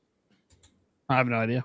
It could help, but I think for some people, if they're able to secure Switch 2 tonight, and then they get an email later from Nintendo, they might buy it and throw it up on eBay. Yep. Yeah, there's that chance as well. That's true. If it looks like it's selling on eBay, then maybe we'll take that second unit. Obviously, Nintendo's hoping if you got it through retail that you just will cancel or not take advantage of it. Email you. But I mean, it's also like, hey, they're literally telling you in America, we aren't guaranteeing these are all delivered day 1, which means we don't have enough stock for day 1. So you might get that email. You might get that email like, hey, I'm going to go check out. And it's like, yeah, we'll deliver your console August 3rd. Well, fuck that then. So that could be the thing too. And we don't know how many waves will actually be for launch. I'm guessing probably at least 2 waves will be for launch because that's what they said in Japan. But after that, 3rd, 4th, 5th waves, those might not be launch units. So it's just Nintendo America coming out just like Japan did and saying we don't have enough for launch. It is what it is. Good luck at retail. and people in the chat, don't buy from scalpers. Don't give them the time of day. If you feel tempted, report them instead, because people have had luck with that recently, getting scalpers accounts locked up for a certain amount of time. We got one last person to go over what they're pre-ordering. and I have my thing open, ready to take notes. Right. I got a feeling. Forget the ones I'm giving away and paying for Eric's and all. Forget that shit. This list alone, I'm spending like $1,000. So, What should be the Mr. shortest? What's your list, and how much more money am I spending at launch? Okay. All right. So, first things first, obviously, with the Switch 2 console, we all have a choice to make, right? Do we want the $449 or the $499? Obviously, there's going to be more of the Mario Kart bundles, so that's something to look at and keep in mind. It looks like it's about a 70-30 split. Yep. Yeah. So that's cool. Obviously, you're going to save $30 there, but also everyone's going to go for that one. So again, all Yep. things to kind of keep in mind. Here's something I looked at, and I just want to throw this out here as I get into the list. But we talked about it probably at least a month, maybe 2 months ago, about Best Buy and how they're doing that promotion, which I got an email today from Best Buy. $20 bonus reward with every $150 spent. It does not include Nintendo Switch or Switch 2 hardware. Yeah, the hardware. Yeah. But everything Software. else is on the table. So hypothetically, right? Say you can't get the Mario Kart bundle, and so now you got to buy it physically. At least that factors in to the every $150 spent. If that makes sense. So there's a lot of good options there that I've been looking at today, trying to figure out which one's going to be ultimately the best. But at the same time, I'm like, gee, I just want to make sure I get one, right? Yeah. So, you go in with as much strategy as you can, but at the end of the day, you need to come away with one. So for the Switch 2 console, again, I'm going to go with whatever I can. And then if I have to buy Mario Kart, I'm going to do that on a separate transaction, which, that's something I would say everybody should do. As soon as you get the console in the cart, check your ass out immediately and then start a new order. Yeah. Accessories and games second. Console Yeah. first. And if you do it at Best Buy, like if you have, now again, you have to be a plus or total member. I am one because they had that deal for the buy two, get one free Switch 1 games. Yeah. So I still have mine, which thankfully I do, because once it's done, I'll probably let it expire unless they actually give us a good deal again. Yeah. But since I already have it, it's like I might as well put all my games and accessories on a separate tab. So I'll probably get $100 back after I go through this list, All right. depending. All right. So Switch 2 Pro controller, 100%. No question. Very high on my list. Here's something that nobody's mentioned yet. And I spoke with a friend of mine in the UK, said that they went up for pre-order yesterday. That's the GameCube controller. Yeah, I didn't mention it because I don't know when it's going on. I don't either, but the fact that it went up. One, yeah. That's why something you can get through like your Nintendo store, right? Yeah. Yep. Yeah. So the fact that it went up right yesterday is enough reason for me to obviously be checking that tonight, because look, I believe, when I say I believe, I was probably fortunate to get the Nintendo 64 NSO controller right when it came out, because there's still people who are trying to get that controller from what I've heard. And what's wild is N64 NSO came out. I looked it up. It was October 2021. So, dude, we're in 2025 and people are still having a hard time getting that controller. So I'm not messing around. I never do with these NSO controllers. If I want it, I'm going to get it.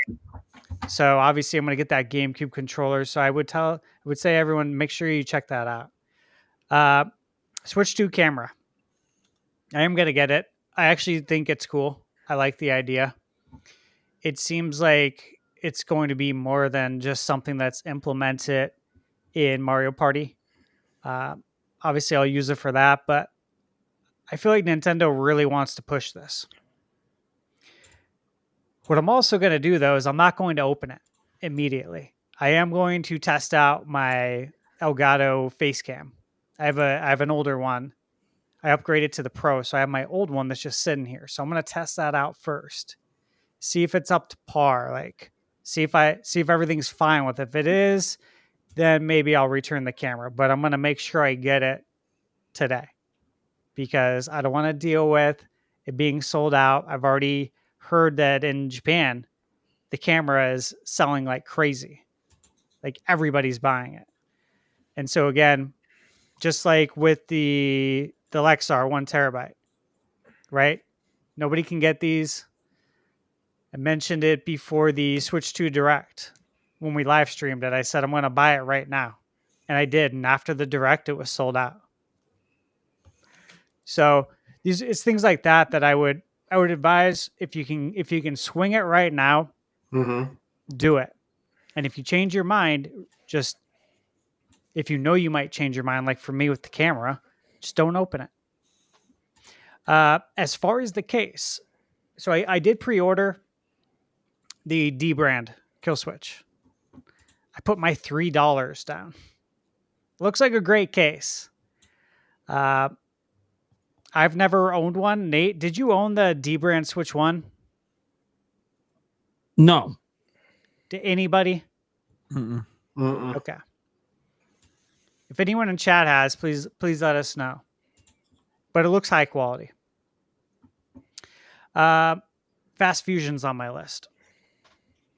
It's basically we're getting our F-Zero fix from a third party.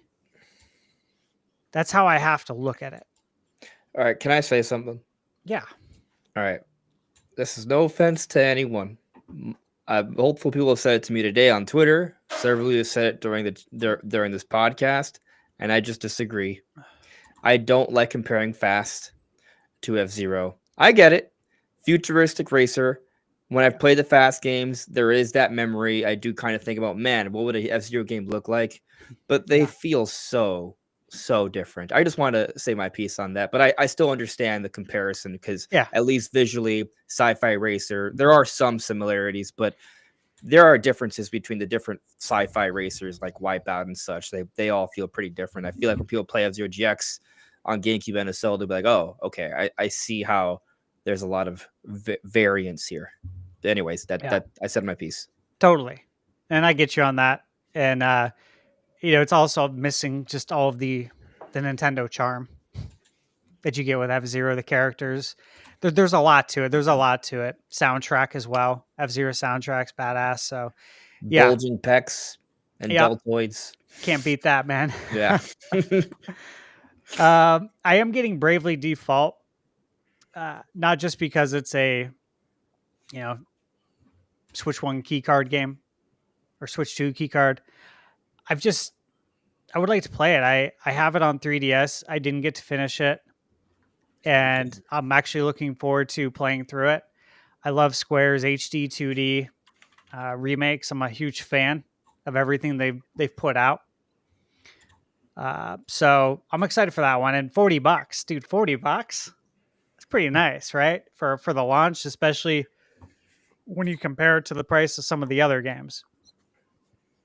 And as far as these key cards go, guys, look, we've talked about it many times, but I'm not going to not support the key cards. I think they're better than the scratch off cards, significantly better.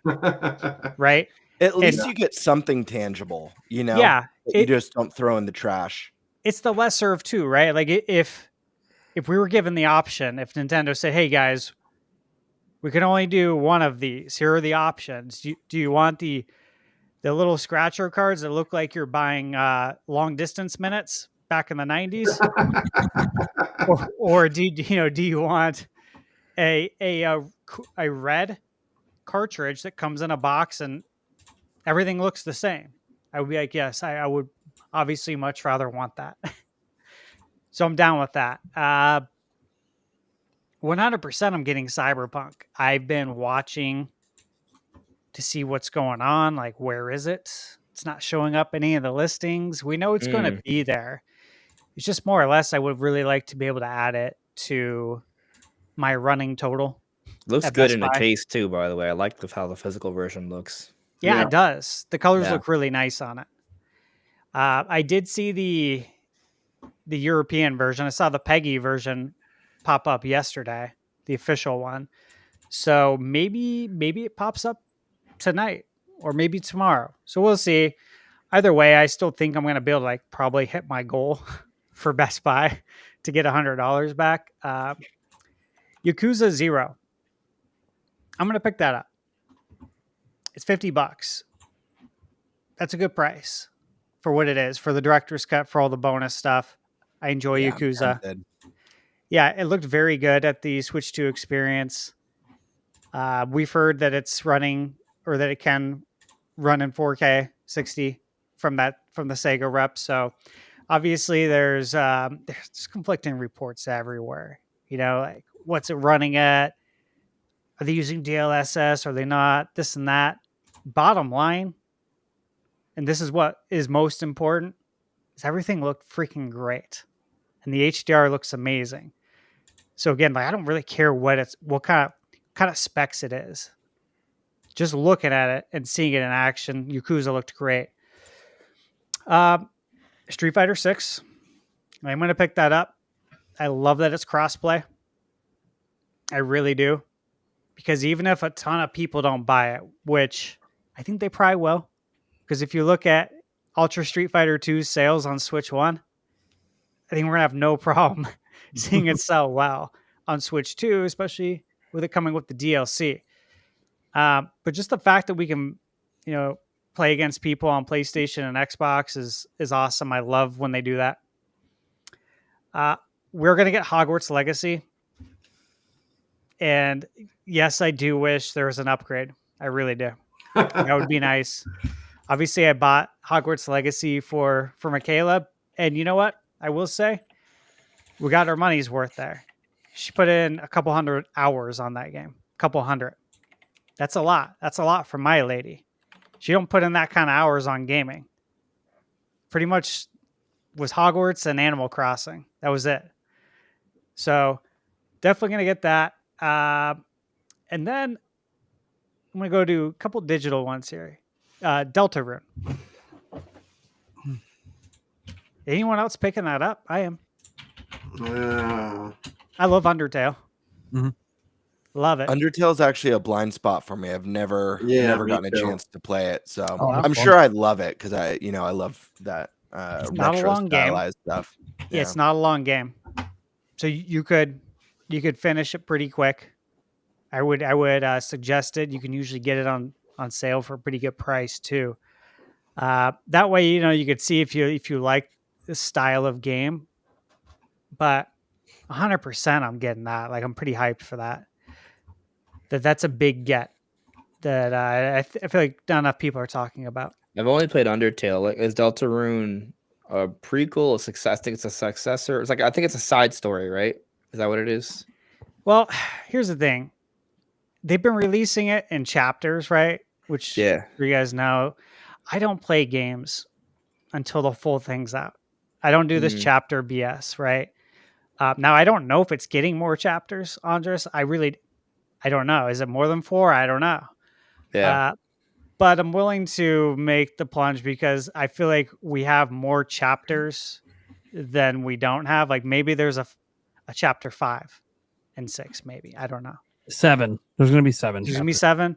Yep. So at least we have at least half the chapters. I still hate buying games that are incomplete though. It's like watching a show. It's all right, that was great. Oh, when's the next season? It's in 2 years. Exactly. That's exactly what it's like, and why I don't like buying incomplete games because of that. Maybe wait for Deltarune 1 through 7 for Switch 3 8 years from now. Yeah, I actually might wait. We'll see. It just depends also on if people really want a review for that. If they really do, I'll probably pick it up. Here's another one. And I think I'm going to get a code for this. I'm pretty sure I'm getting a review code. I'm 99% sure. But Ruffy and the Riverside. Ooh. That should be fun. That should be a lot of fun. I mean, I enjoyed the shit out of that game. Yeah. Very cool. And I don't know. Like, I'm sure I could reach out to the dev. I'm friends with them now. And I'm sure I could reach out and ask him, like, hey, is the Switch 2 version going to have any sort of special upgrades? I just haven't. I also just don't like to bother people. I know. I'm sure they're probably super busy. Yeah, they're not a big developer. What's so special about it? I didn't ask. Right. I figure when they're ready, they'll announce it. But even if it plays how it played, when I played it on PC, I'd be more than happy. Of course, the other one, guys, is Yuka Replay. Should be there on day one digitally. It should. We'll see. I don't think it will be. I don't think they have a dev kit. Well, is it coming to Switch 1? I don't remember, but they announced Nintendo, and then they confirmed they meant Switch 2. But the fact that they were talking about that and teasing it when all these other companies that had dev kits weren't doing any of that tells me they probably didn't have a dev kit, and they're going to be one of those companies getting it in June. So I think the game might come quickly after that. Yeah. But I don't think it's going to be day one. All right. I mean, obviously, this is already a lot of games. So if it goes later, perfectly fine. The other game here is, I'm not picking it up physically because I already own Breath of the Wild and Tears of the Kingdom, but I've had expansion pack from day one. Sure. I am very hyped to play it. I had so much fun playing it at the experience. These games look absolutely gorgeous. This is a big upgrade in the sense of, like, if you look at some of the PS4 to PS5 upgrades, which I took full advantage of those. Like, every opportunity I got, I took it to play the PS5 version. And some of the upgrades were minimal at best. Some were really good. This felt really good. The colors especially have changed in the game. It's really brightened up. The colors really pop with that HDR. And even like looking at Tears of the Kingdom, right? There's just so many areas where it struggles. It doesn't anymore. So I'm really excited to play these games and like legit go in, 100% it. I'm probably going to do what I did for Breath of the Wild again. I am going to go to my local print store down the street. I'm going to get a map printed out. I'm going to get my Sharpie. I'm going to go to work the old-fashioned way. And I'm going to use a map to play Zelda. That's what I did for Breath of the Wild, and I legit had so much fun. And I had no idea that I was going to have the amount of fun that I did. So I'm probably going to do that again. I am excited for the Zelda notes, because anytime you can get more lore, like, sign me up, right? Like, that's what we want for Ocarina of Time. We've all talked about that. That's one of the things we want in a remake, is give us more lore, give us more story. And I feel like that's what we're hopefully going to be getting with Zelda notes, which is really cool.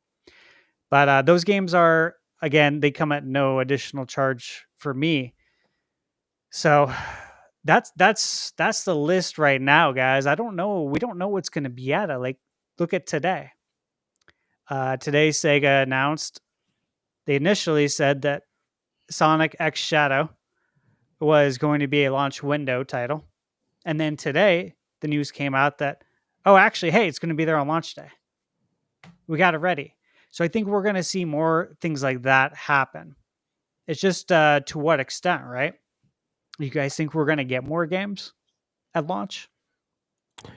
Yeah, there's going to be more games. As they get announced, some of these devs are just getting dev kits like now, and they work with it, and they're like, this is really easy to get our games up on it. So let's just do day one. It might be digital only day one, might be a game key card day one. That we've seen a lot of that. Sonic X Generations is a game key card. But yeah, I think, and by the way, I think Sega's probably had a dev kit for a while. Why they weren't part of the initial announcements beyond me, but it's nice to see Sonic there at launch. I think that's really cool. Obviously, just going back to the beginning, the days when Sega and Nintendo were battling it out, and it's just nice to see Sonic there at launch. It's nice to see that we're most likely going to be getting Final Fantasy VII Remake at some point this year. It's just cool to see like all these things happening now on Switch too. Knowing that there's more to come, right? Mhm. Oblivion. You know it's coming. Oh yeah. Just a matter of when. Absolutely. I want cross save on that. I really want to start it on Series S and then finish it in handheld on Switch too. How great would that be? Yeah, it'd be rad. That's my list, guys. So, Cool. did I miss anything? I mean, you probably did, but you'll find out when you go to pre-order. Especially if they have like you're on the website and they just have like a giant Switch thing. You know what? That looks good too. You know what? So is that. Oh, you know what? I didn't even realize that got announced. Let me grab that one. I researched a lot. Yeah. You know, And it's changing not like every day. There's like something going on. So who knows? Yeah. All right. Kind of an unfortunate time to go to our second topic since the man who introduced it just walked the fuck away. Perfect timing. So you know what? Since he walked away, let's go to the third one quick, which is super quick. This is really easy. Yeah. Just some quick predictions. We'll see who's closest once Nintendo announces launch weekend sales. Worldwide launch weekend sales is what we're talking about, not just like US. So let's just go quick. Thunderstash, it was your topic, so you go first with this quick. Okay. You know, really, I think what it's going to come down to is how many Switch 2s they can prepare, right? Sure. Because it's going to sell out. Now, knowing that Nintendo cannot fulfill the 2.2 million in Japan makes me question, okay, well, how many do we have worldwide, right? What's the number? Launch weekend, if they have it, I would say they're going to cross 3. If they have it, I would say 5 to 10 million. Ooh, that's a big range. If they have it, though. If they have it. If they have 5 million, I think they sell 5. If they have 7 million, they sell 7. Oh, so what do you think it's going to be? It's just a matter of how many they have for the launch weekend. You can go with the broad spectrum. It's fine. Yeah, I'm going to go broad spectrum. It gives you the safest bet to win it. So I mean, we're not really betting anything, but you know. Yeah. All right. Game Bird. Wait, what was Stash's number? He's going broad spectrum, 5 to 10 million, because you know it's just a matter of what they He's probably have. guaranteed to be right. I mean, hey, hopefully it's more, right?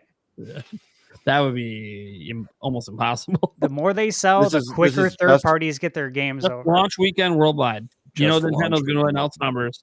You know they're going to announce it. So, Man, I'm going to say I'm not going to do no broad range crap, Stash. Good. Call them out. I'm going to shoot for the stars. No, I'm going to say 8 million. Ooh, there we go. Yeah. Damn. I'm going to say 8 million. I'm liking the optimism. This is great. I was going to say 6.2 million. Oh, 6.2 for you? Okay. 6.2 for Anders. Eric, what do you got? I'm going big. Going 12. Damn! Holy shit. In a weekend? Wow. I don't even know if they have that many made yet. And I thought I was nuts. Man. Hey, Nintendo did say they're going to ramp up production. I didn't say million. I just said 12. 12 units. They're gonna sell 12. Oh, units. That'd be bad. If we play back the tape, he actually said they are going to sell at least 12. So he's right no matter what. All right. Deacon Sandstorm, what if they only sell what are we guessing over here? Man, I was gonna say 8 million like Game Bird, but I'm gonna change mine just for the sake.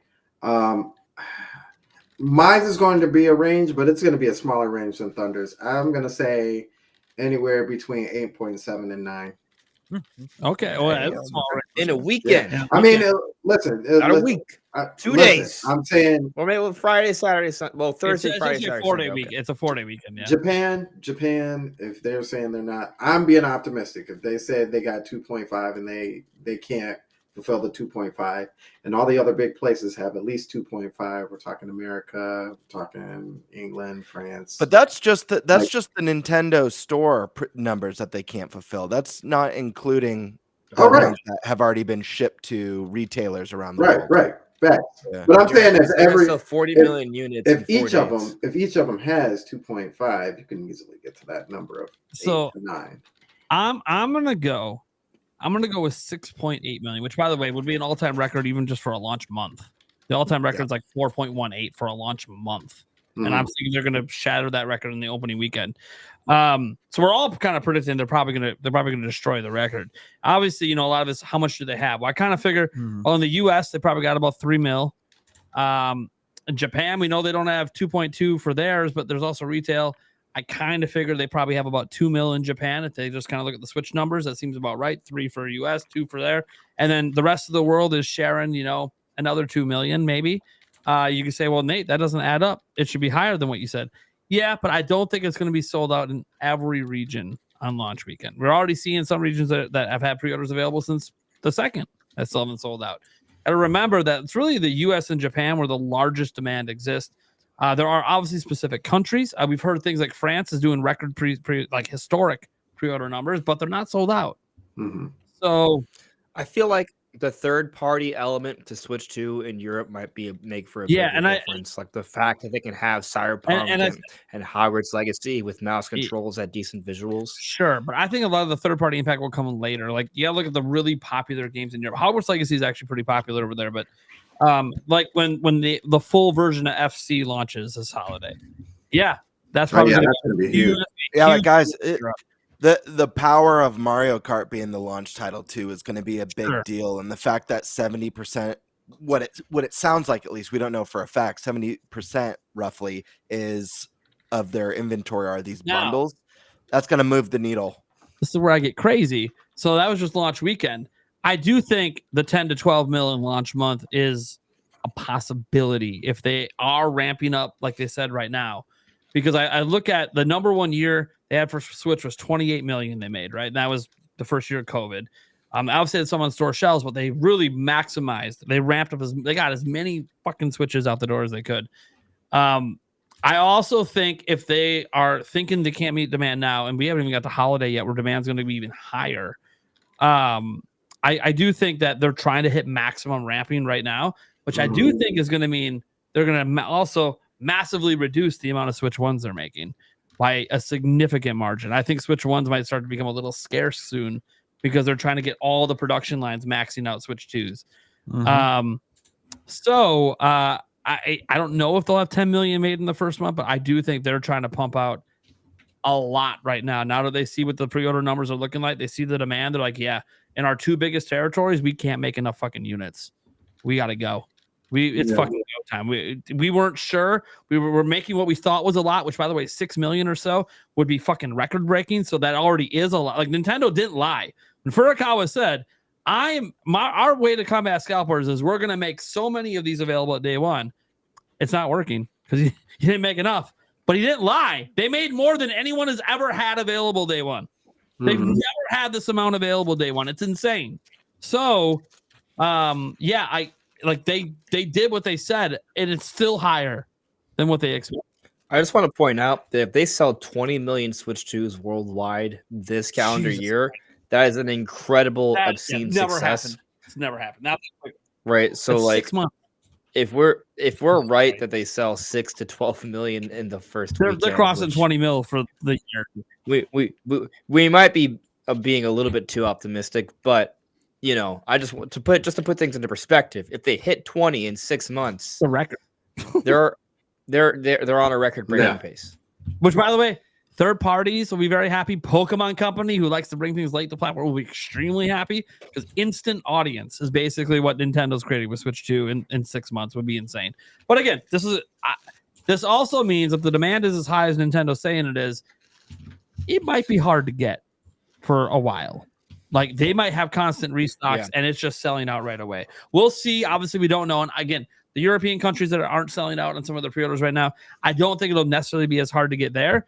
Well, until people in the US start importing it, because that's what's going to end up happening if they keep walking in stores every week for restocks and it's sold out.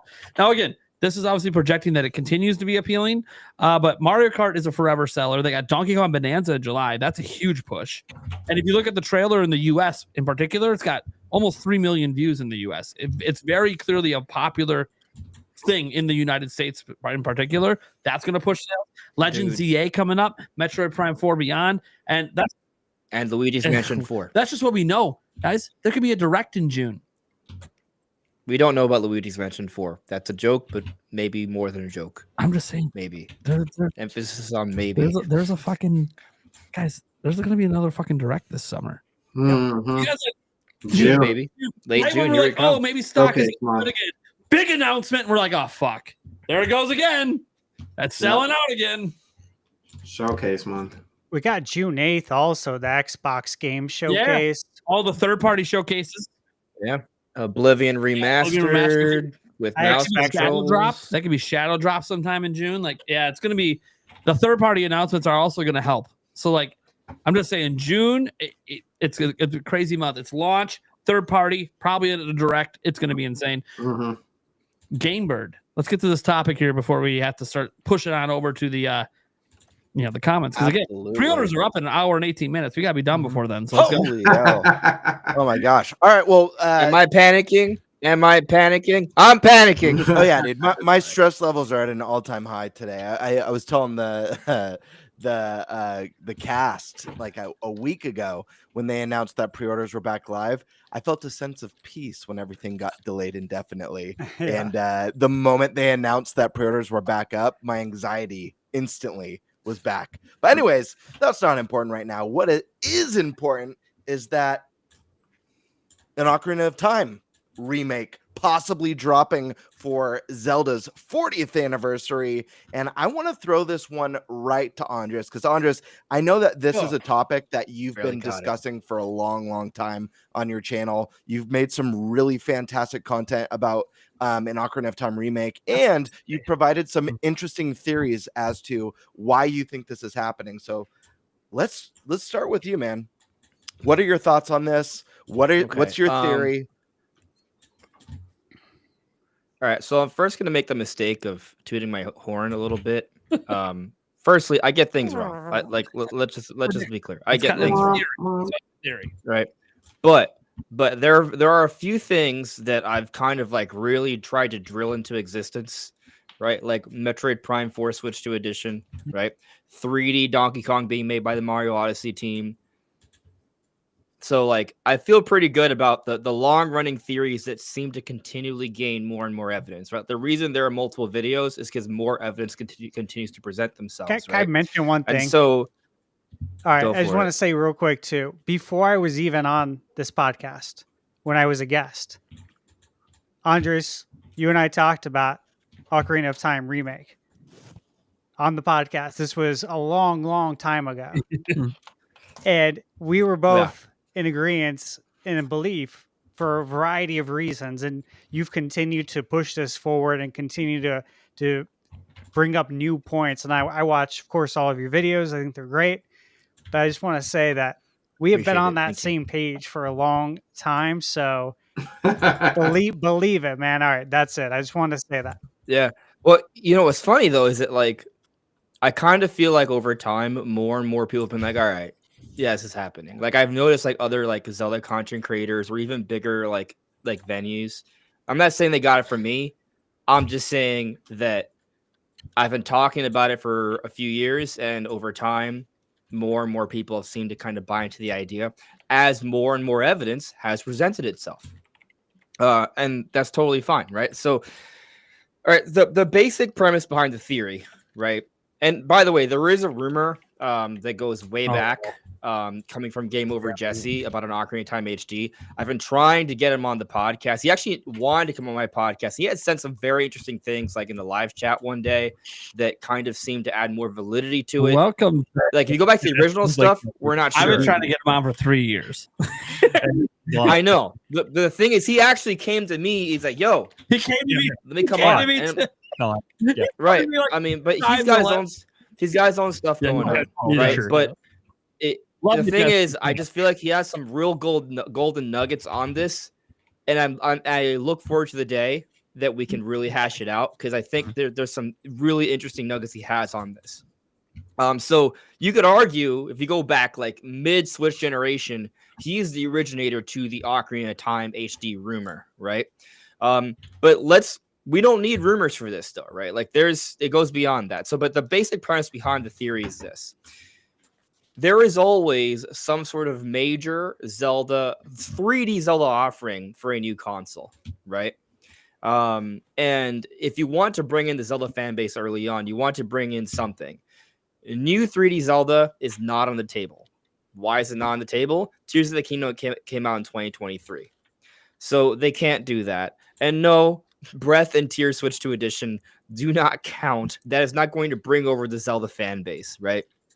Most of us already have it. We're going to get it as a free upgrade. It's just there to kind of continue to get some more passive evergreen sales, basically.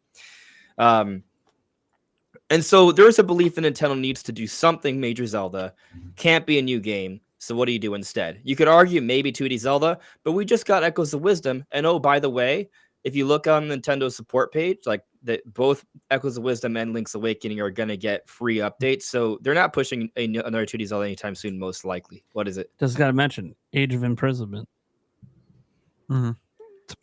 We'll get to it. We'll get to it. Yeah, I mean, if you saw my video yesterday, I covered it at the end. It's at the end. I didn't catch it. Yeah. It's at the end. So, anyways, we need something Zelda, right? 2D doesn't make sense. New 3D doesn't make sense. So then a remake comes to mind, and Nintendo has done this a few times already. Wind Waker HD is one example. Ocarina of Time 3D is another example. And so what does Nintendo go back to? Well, we actually have a long history of the producer of Zelda teasing future Zelda games. It's not once, it's not twice, it's not 3 times, it's not even 4 times. It continues to happen, and he has confirmed that he does this. So he has teased Majora's Mask 3D a couple years in advance. Echoes of Wisdom, most recently, he confirmed it in advance. He didn't confirm it. I misspoke. He talked about a playable Zelda, a Zelda game with a playable Princess Zelda. And that happened 6 months later. He talked about a Link's Awakening remake. He talked about there being a thief, and he confirmed 3 years later, after the game was confirmed, that was indeed a tease for them remaking that game. Skyward Sword HD, the infamous thing he did at the Zelda concert. He was like, "Hey, everyone, Skyward Sword on Switch, right?" Nintendo executives afterwards backtracked on it, but sure enough, the game was in development, came out 3 years later. And so those are just some examples, and he's on the record for literally saying, "Hey, I tease these things." And actually, I believe it was an IGN interview with Majora's Mask. I have a video that I put out yesterday where it summarizes all these details, all the sources, and all that stuff. But he made sure to tell the interviewers, like, "Hey, make sure to document that I laughed, but not like a nervous laugh, but I laughed. Like, make sure everyone knows that I laughed in response to this question about there being a Majora's Mask 3D." And so when you kind of look at it over, there is a long history of Aonuma responding to interviews in terms of teasing future games, and he does a laugh or he does something out of the ordinary, something kind of weird. In the case of Echoes of Wisdom, he did he actually interjected in English, because most of these interviews are translated from Japanese, but it's usually he responds in English and he'll interject, say, "Oh, maybe," or "no comment," and he'll laugh. And he makes sure to tell the interviewers to document this. So there's a history of him doing these things. We know he teases future Zelda games. Now we actually have 2 interviews with Aonuma where he has hinted at something Ocarina of Time related. There's the Nintendo Dream Magazine interview that came out shortly after release for Tears of the Kingdom. Both these interviews are from 2023. This is an all Japanese interview where he talked about Rauru, and he thought it was interesting that they chose the name of Rauru for the king in Tears of the Kingdom because of the character from Ocarina of Time, not to confuse it from the town of Zelda 2. He was speaking on the curious name choice of the character, not the town. And he wasn't sure that people would really know who this character is anymore, right? So he's offering an extra level of emphasis on Rauru from Ocarina of Time during this interview. But that's like the secondary interview. Like the bigger deal is the Game Informer interview that was conducted by Brian Shea. He asked Aonuma at the end of the interview, are you guys working on a modern Ocarina of Time remake? And Aonuma responds, laughs, and says no comment. Very much following the same exact pattern in all prior times where he has teased a future Zelda game. But here's an interesting update on that. When I actually made a video documenting all this about a year ago, Brian Shea, the person who did that interview, saw my video and responded to it. And I made sure to make sure it was a real person and not someone like pretending to be them. They responded to my video. They appreciated the video, but they added something that wasn't in the actual interview. They said that when they interviewed Aonuma, he actually told them, well, he actually pointed, I'm sorry, I misspoke. He said that he interjected in English and said no comment. That wasn't specified in the interview. The rest of it was in Japanese, but that part he did in English, which more so follows the long pattern of him interjecting in English when teasing a future Zelda game. And so twice he's done this for Ocarina of Time. And this gets more interesting because now that we have an idea of what the next big game may be, Ocarina of Time, we have the Zelda 40th anniversary coming in 2026. Now, with all this in mind, I've been thinking the live-action Zelda movie would be coming out April of 2027. This is what I believed for a long while now. We recently got confirmed that the movie is actually coming out March 2027. So I was off by a month, but I think what it goes to show is that my thinking on this has been somewhat kind of been correctly aligned here, right? And why is this a big deal? Because if the movie's coming out in the beginning of 2027, that means in 2026, Zelda 40th anniversary year, what are they going to have to do? They're going to have to start marketing the movie, showing off trailers, showing off the cast. So the marketing and advertising for a live action Zelda movie is going to factor into Zelda 40th anniversary plans. But there's also got to be a game, right? Now, you might argue, why is there got to be a game? Well, something else interesting that's been kind of very well supported by this point is that Nintendo likes to do build-ups for some of their big releases. You look at what they did with Mario Wonder, and the Mario movie coming out in the same year. There are multiple Mario games that came out around the same a similar span of time. There was a build-up there. There was a Mario movie. There was Mario Lego sets. And then Nintendo went and showed during their financials that Mario sales across the board went up by 30 to 40% during 2023 because of all this cross promotion, right? Then we look at the Pikmin series. They had Pikmin in the parks. They had Pikmin Bloom. They had Pikmin 3 Deluxe. They had Pikmin 1 and 2. All this amounted to Pikmin 4. There is a buildup, and now Pikmin 4 is what? The best-selling game in the series, and it's by a growing margin. Now, recently, we've got another confirmation of Nintendo doing this with Donkey Kong. We've been talking about them doing a build-up for Donkey Kong for a while, and now we're like, oh, well, they definitely were doing a build-up, right? Because they had Donkey Kong, they had Mario versus Donkey Kong that came out last year. We have Donkey Kong in the Mario movie. They hired Seth Rogen to do that role. They changed his design. They had Miyamoto talk about this design. They have the Donkey Kong expansion, the first expansion to Super Nintendo World. So you have all these different Donkey Kong things happening, but for what? Now we know for what. Donkey Kong Bonanza comes out 2 months after the opening of the Donkey Kong Park expansion to Super Nintendo World. So it seems very like Nintendo likes to do these buildups, right? So then are they doing a buildup for Zelda as well? I think so. We have a Zelda Lego set, but not only is it a normal Zelda Lego set, it's the Deku Tree, not of just Breath of the Wild, but also from Ocarina of Time. They are going back to that old design. So this seems to kind of be supporting the idea that they want to sort of remind people of what Ocarina of Time is. And so you think about that. You think about how they did actually choose Rauru to be the name for the king in Tears of the Kingdom. And now we have Hyrule Warriors Age of Imprisonment coming out winter. This could come out late this year, could come out early next year. But I actually have a theory that this is an opportunity to kind of speak more on the lore connections of, Age of Imprisonment, like what happens in Tears of the Kingdom, how Rauru might be connected to potentially Ocarina of Time because he is the initial king. That's also going to give us more story on the sages as well. And so there's some potential lore implications that Age of Imprisonment could have that explains more of Tears of the Kingdom, which also could perhaps provide a little bit more context for Ocarina of Time. Possibly, not necessarily. But basically, I just think Age of Imprisonment, if anything, might just be a nothing burger because, I mean, it's not a main Zelda release. It's coming out in winter. If they're planning like a bigger Zelda release for a 40th anniversary, that would probably come out closer to the holidays. Something interesting that people have been bringing up, I didn't really think much of it. To me, this seems like a bit of a nothing burger, but Nintendo did also put out Soul Calibur 2 for the GameCube app, which has Link. I didn't think this was anything, but I saw people in my comments saying, "Hey, don't you think this is kind of an interesting little thing?" It may be, right? It's a maybe. I think the main point is clearly Aonuma has a long history of teasing things. He has teased Ocarina of Time. We're going to need a major Zelda offering relatively soon. The 40th anniversary is next year. We're seeing a build-up with the Lego set, the merchandising. The movie is coming out early 2027. Things are aligning, and we're going to want to have some sort of major Zelda game in the first couple of years of Switch 2, because it's not going to be a new 3D Zelda for at least another handful of years.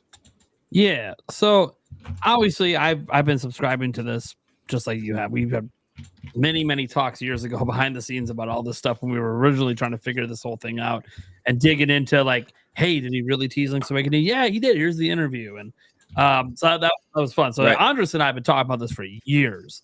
I mean, I love that you did that update video, and I got to finish watching it. I'm about 3/4 of the way through. That's why I didn't realize you brought up Age of Imprisonment. So I do think that like there's always a build up to things, right? Like the movie, I think, is the culmination of the 40th anniversary. I think that's how they're going to treat it. They always let the anniversaries leak a little into the next year. And I think that's going to be like the final celebration. Doesn't mean there won't be a Zelda game that year. There could be a top-down Zelda that gets remastered or remade or something for that year, but that's not going to be part of the celebration. That would just be to have something Zelda come out. Just like this year, what's the new Zelda this year? Well, it's Age of Imprisonment most likely. If that drops in December, I kind of think it'll be a December game. I don't know for sure, but I kind of think that's what's going to happen. If not, it's a January or February game. Very early next year, either way. And I do think Age of Imprisoment's a bigger deal than some people think because it's canon story. They confirmed it's canon. It literally is the story that happened. It's not. They're not doing this timeline split thing again. So that's cool. I'm actually very interested, and I think them doing the Switch 2 editions of Breath of the Wild, Tears of the Kingdom might be because that's coming. They want to remind people, here's these games, and hey, we have more story coming with a new thing later. That being said, that doesn't have anything to do with the Zelda team. We know who makes those games, right? We know what's up with that. So we also know that like there's these dedicated teams at Bandai Namco that do nothing but make Nintendo games, multiple of them. We know that the main Zelda team we know is already deep making the new big 3D Zelda game. They were already talking about that back in 2023, let alone now, right? So then we know they're deep into that, but they probably have some input on whatever the main studio is making. Because I don't think it's the main Zelda team doing it. I think it's another outside studio that they trust, but they've been letting them cook for years on this. They're not rushing this out. They maybe had like a faint target, maybe it started back on the 35th anniversary and this faint target. Hey, for the 40th, that would be kind of cool if we can get this out for that. Because back then they probably were already starting to talk about the Zelda movie and that being a possibility down the road.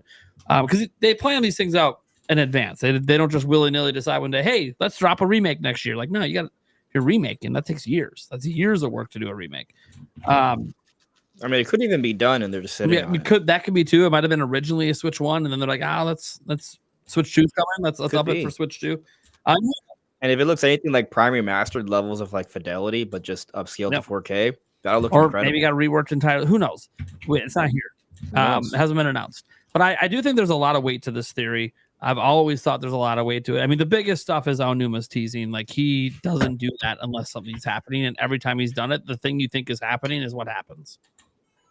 Well, another little nugget to that, and actually Cameron deserves credit for this because he brought this up to my attention like a long while back, right? But when we go back to the Game Informer interview, the one with Brian Shea that I talked about, how he interjected in English to say no comment, which makes it even more curious.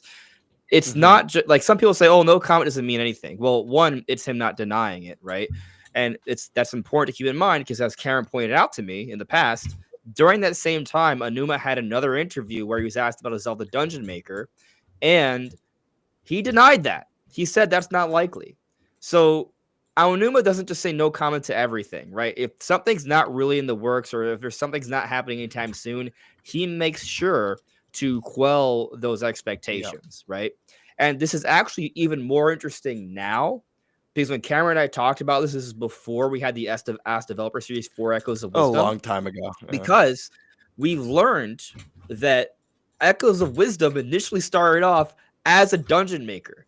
So Aonuma knew this, and he knew they were working on a dungeon maker at first and changed it. And so he told us it was not likely.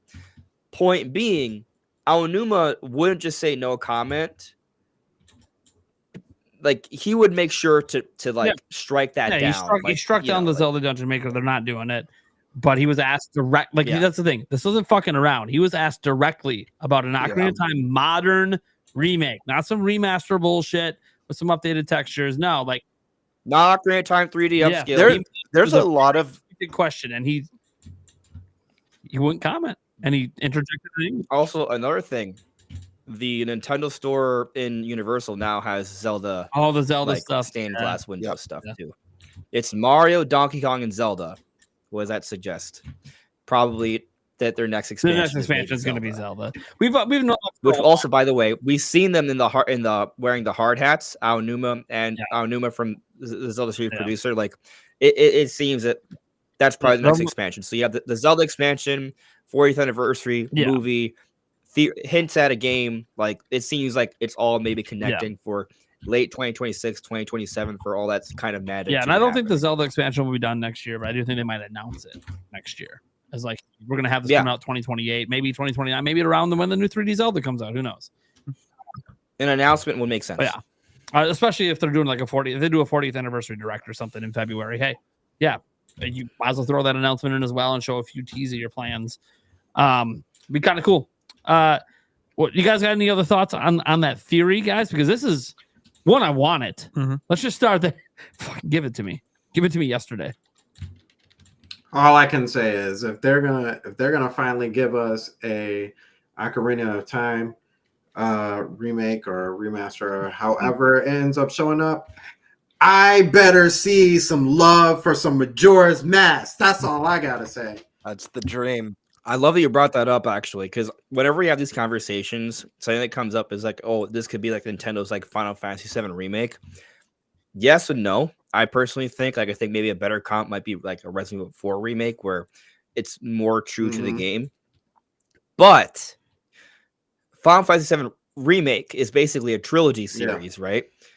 Nintendo can, in theory, do their own trilogy series because you have Ocarina of Time, you have Majora's Mask, and the other 3D Zelda that kind of needs to be remade is Twilight Princess, which, by the way, technically takes place after Majora's Mask. So they could kind of do their own like trilogy remake series if they wanted to. I don't think it would happen in quick succession, maybe across 8 to 12 years, but yeah, I think they could.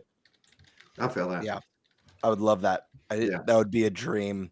Yeah, I like Nintendo Prime and Andres, I fully subscribe to this. This is something we've talked about here on the podcast. This is something that I've talked with Andres about both on my channel way back and your channel. This one just makes so much sense. If there was one Zelda game to bring back for a celebration, Ocarina of Time just makes so much sense. And I'm sure there's some people who might argue A Link to the Past, that was the game that kind of set the standard formula that Ocarina of Time built on in so many games afterwards. But Ocarina of Time literally went on to be this like entity in the gaming industry. It was just this juggernaut that defined kind of the early open world 3D fantasy games. It took Zelda to the next level with its incredible dungeon design and boss fights, and it kind of set up this amazing hero's journey story that just works so well for celebrating these characters. And with the film on the horizon, we don't know if this film is going to be based on a game, or if it's going to be a brand new original legend featuring, all these beloved characters. But if there is one game, even if it's not a retelling of this game, if there's one game to pull from, this is probably the one that you pull from. It's just such a great starting point. Like I said, it's a perfect hero's journey game, and it just makes so much sense to build hype around the movie, to just be such a love letter to fans of like, listen, this is our gift to you. This is our 40 years of love with The Legend of Zelda. We're bringing back the most famous, most beloved entry in the series, modern, polished, building on the story, and with the theme park coming, just building up that hype and excitement, taking Zelda, which has already exploded in the mainstream with the massive success of Breath of the Wild and Tears of the Kingdom, and blowing it up even bigger, and giving this like absolute gem that's completely cherished by Nintendo fans, giving it like new life and introducing it again to a new generation of gamers is, I don't know, it just makes so much sense. And this game would do well, I guarantee you. I know when you compare sales of the more modern 3D Zeldas to Breath of the Wild, it doesn't hold a candle. It's not close, but I think that this game would put out some pretty damn impressive numbers. Mm-hmm. Hell yeah. And I want it, baby. Mm-hmm.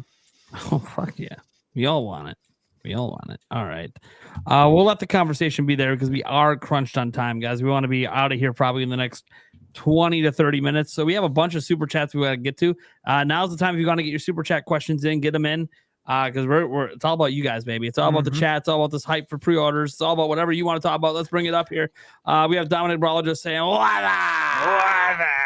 What's up? I can't do it like that. Yeah. What is up, everyone? I perfected that over the years. It was a huge thing when I was in high school. Anyway, Huge. Dominic Brawler, bring back NFL Blitz and NBA Jam. You guys see? There you go. There you go. Yeah, I know. I see the NBA Jam hoop. I see it. The hoop is out. You ready?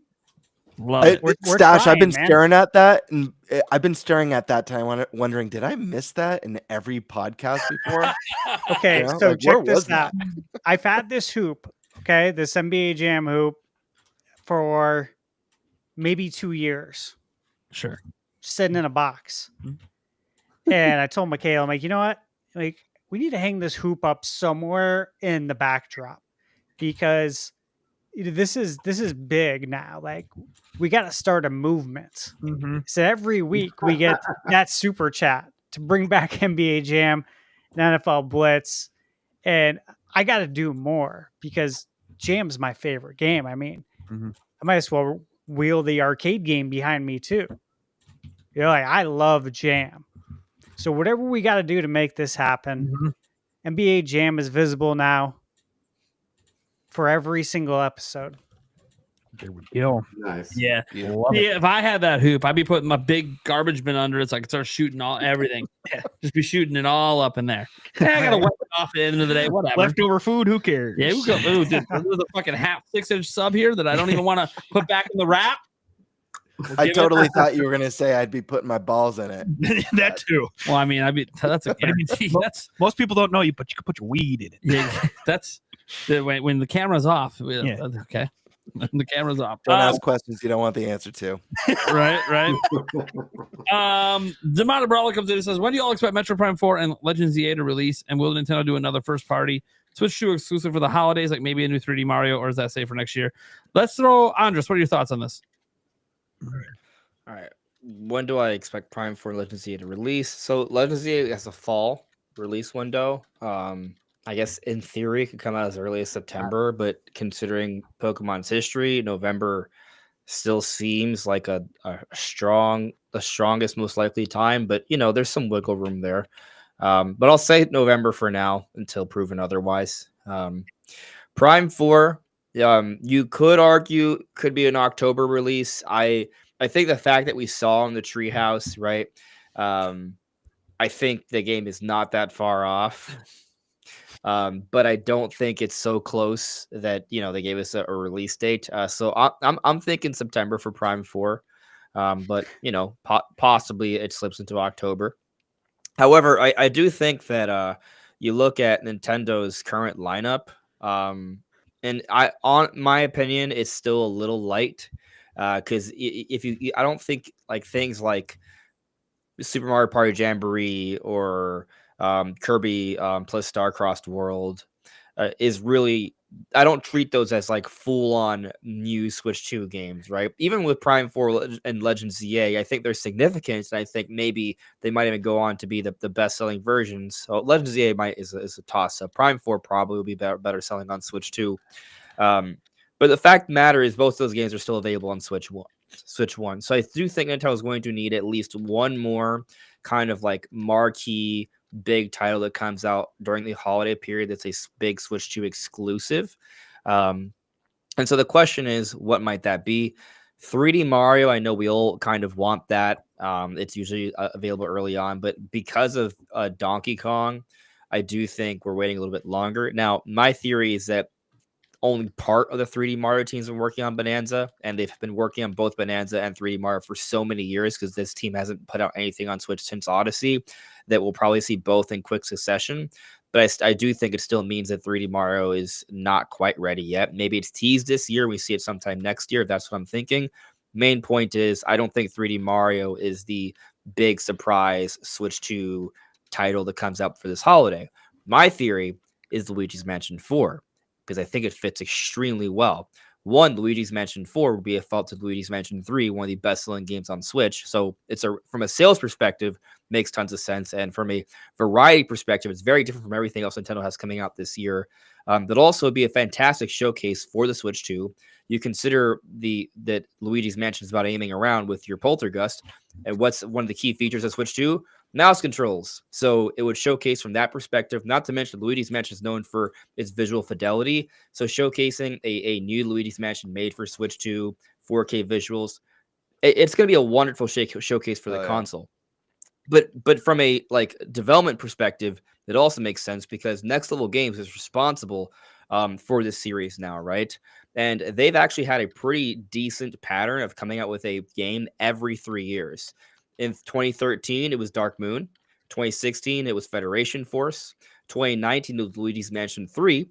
And what's interesting about that gap in time is that they jumped from 3DS to 40p development to HD, and there was no like sort of that 3-year pattern still maintained despite that leap to the HD era. Finally, then 2022 they maintained their pattern with Mario Strikers Battle League. That was probably a smaller game, which might give them an opportunity to have another bigger game ready for Switch 2 by 2025, which would be them maintaining their pattern. And so Luigi's Mansion 4, I think, makes the most sense for an October time because, one, that's when Nintendo likes to put out their big Mario releases. Luigi's Mansion is somewhat related, and also Halloween. So, like, it's a very, very fitting game, I think, and timing-wise, it seems to work out. So that's my personal theory on what's the other big Switch 2 game for this year. All right. Pokemon fan came in with the member chat saying, will you and Eric be streaming at GameStop tonight? Oh, baby. Hey. Technically tomorrow morning. Yes. Yes, we will be. When? I don't know. Am I going to go live right away?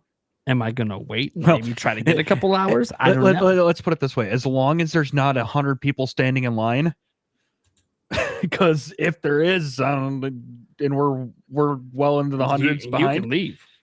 I'll stay. Okay. I ain't going anywhere. I'll pay them all. I'll be like, you want a hundo? You want a hundo? Right. Let me skip the line. Yeah. I ain't fucking around.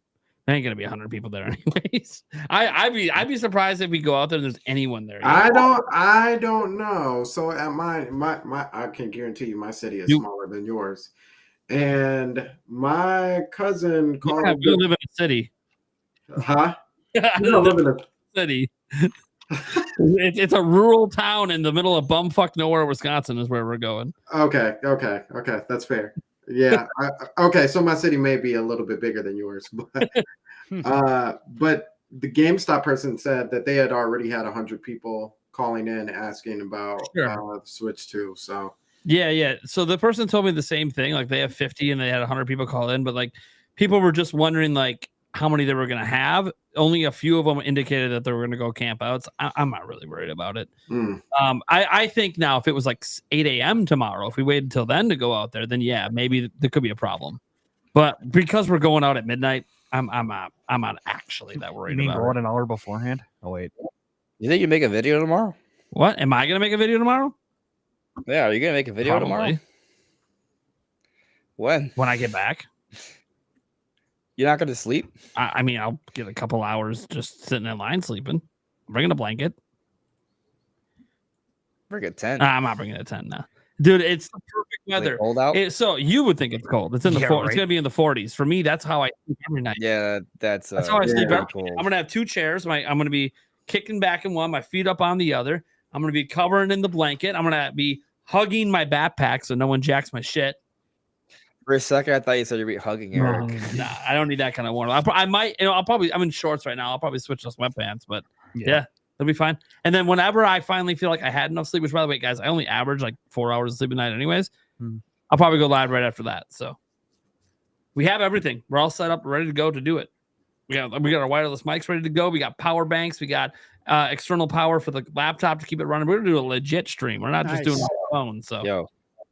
That Pikachu pill looks pretty comfy. Yeah, right? That might come with. We'll see. Okay. We'll see. I feel like that would give me like the perfect angle on my layback. We'll see. So yeah, we will be streaming. I just don't know what time, but it'll be well before the stores open. So, Joy Pitts, you'll get an Earthbound remake if there was one. I mean, I think everybody would. Yeah. Right. Is there anybody on the show that wouldn't get it if it existed? Joey, come on, man. Come on. You know how much we want an Earthbound remake? It comes up like every other week. So. Hey, we're just I feel like by me talking about Mother 3 getting like its proper 3D version, that instead we'll just get an Earthbound remake. I love Tall Show's comment. Yeah, just wait for Eric to fall asleep and start snoring, then I stream. Just to get the snoring on stream. Whatever. That'd be great. Shark Messiah 101 says, wish me luck. Best Buy is going up at 12 p.m. Eastern. Yep. We all know that. Yep. Hoping to get one tonight. So I don't have to stress not going to sleep till I can get one ordered. Well, good luck, because not going to sleep till I can get one ordered. Well, if they all sell out within like 2 minutes and you didn't get one ordered, I guess you're staying up till 11 a.m. tomorrow, because that's the next wave from GameStop. So yeesh. I suggest maybe getting some sleep if they're sold out within like 5 minutes, because they're not going to come back up tonight. The next week. But will you know if they're sold out though? Yeah, that's the thing. Question. You turn to Jake Randall's channel; he'll let you know. And I would assume. Wait, he's probably live right now. When the stream ends, it's going to kick the whole audience over to him. He's going to get a nice influx of viewers, because I want you guys to have the best advice possible to get your pre-orders in. Karkun says, day 0, I'll get Mario Kart bundle, a Pro controller, 500 gigabyte SD Express, Cyberpunk, Yakuza 0, and Split Fiction. That's nice. a good deal. Good deal. Good. I like that. Excellent. This was obviously a little bit ago, 2 hours, 42 minutes now. 42 minutes. Thundersash is wondering, this is just a bonus question. How do I send people over? Well, buddy, go on your YouTube backend and you go to edit stream. And then you go down to customization, and scroll all the way down. You'll see redirect. And you hit add, and from there, hopefully you can figure it out. Okay, wait. YouTube backend. Okay, I'm there now. Edit stream. Yeah, if you're on the back end of the stream, of the live stream. Like in studio? Yeah. So if you're on, like, you know how like the studio backend for the live stream with the live chat and all the... Yeah, you go to there, and then you hit edit, then you go to customization, and then you scroll down.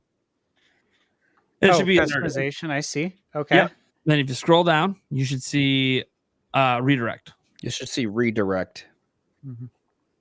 Unless you don't have it turned on. Oh, I see it. Okay. There you go. Yep. That's what I do to some people. And then from there, you can add. and you can go over and they'll show you people live that you're sub to, or you can Oh. paste the exact link in. Now they have to have redirects turned on their channel. Most people have figured out by now how to do that. Like Jake does have it turned on. So there you go. It's just a little thing. Trying to help. How do you think I keep sending people to our next podcast episode at the end of my shows? Exactly how I do it. Can I click it now, or do I have to wait? No, you can click it now. It's all fine. It won't matter until it automatically does it when the stream ends. Done. Cool. Yep. Thank you. And now you know. Okay. Figured I just give why top behind. That was the scenes. easy. Thank you. I guess it's super easy. Let's just get this out the way. All right. Kitsune. Yakuza 0 is getting a physical release on Switch 2, and you can pre-order it on the 24th, but no news if it's a key card or not. So that's the thing. Like there's a lot of people that think key cards are not physical. They're not traditional physical.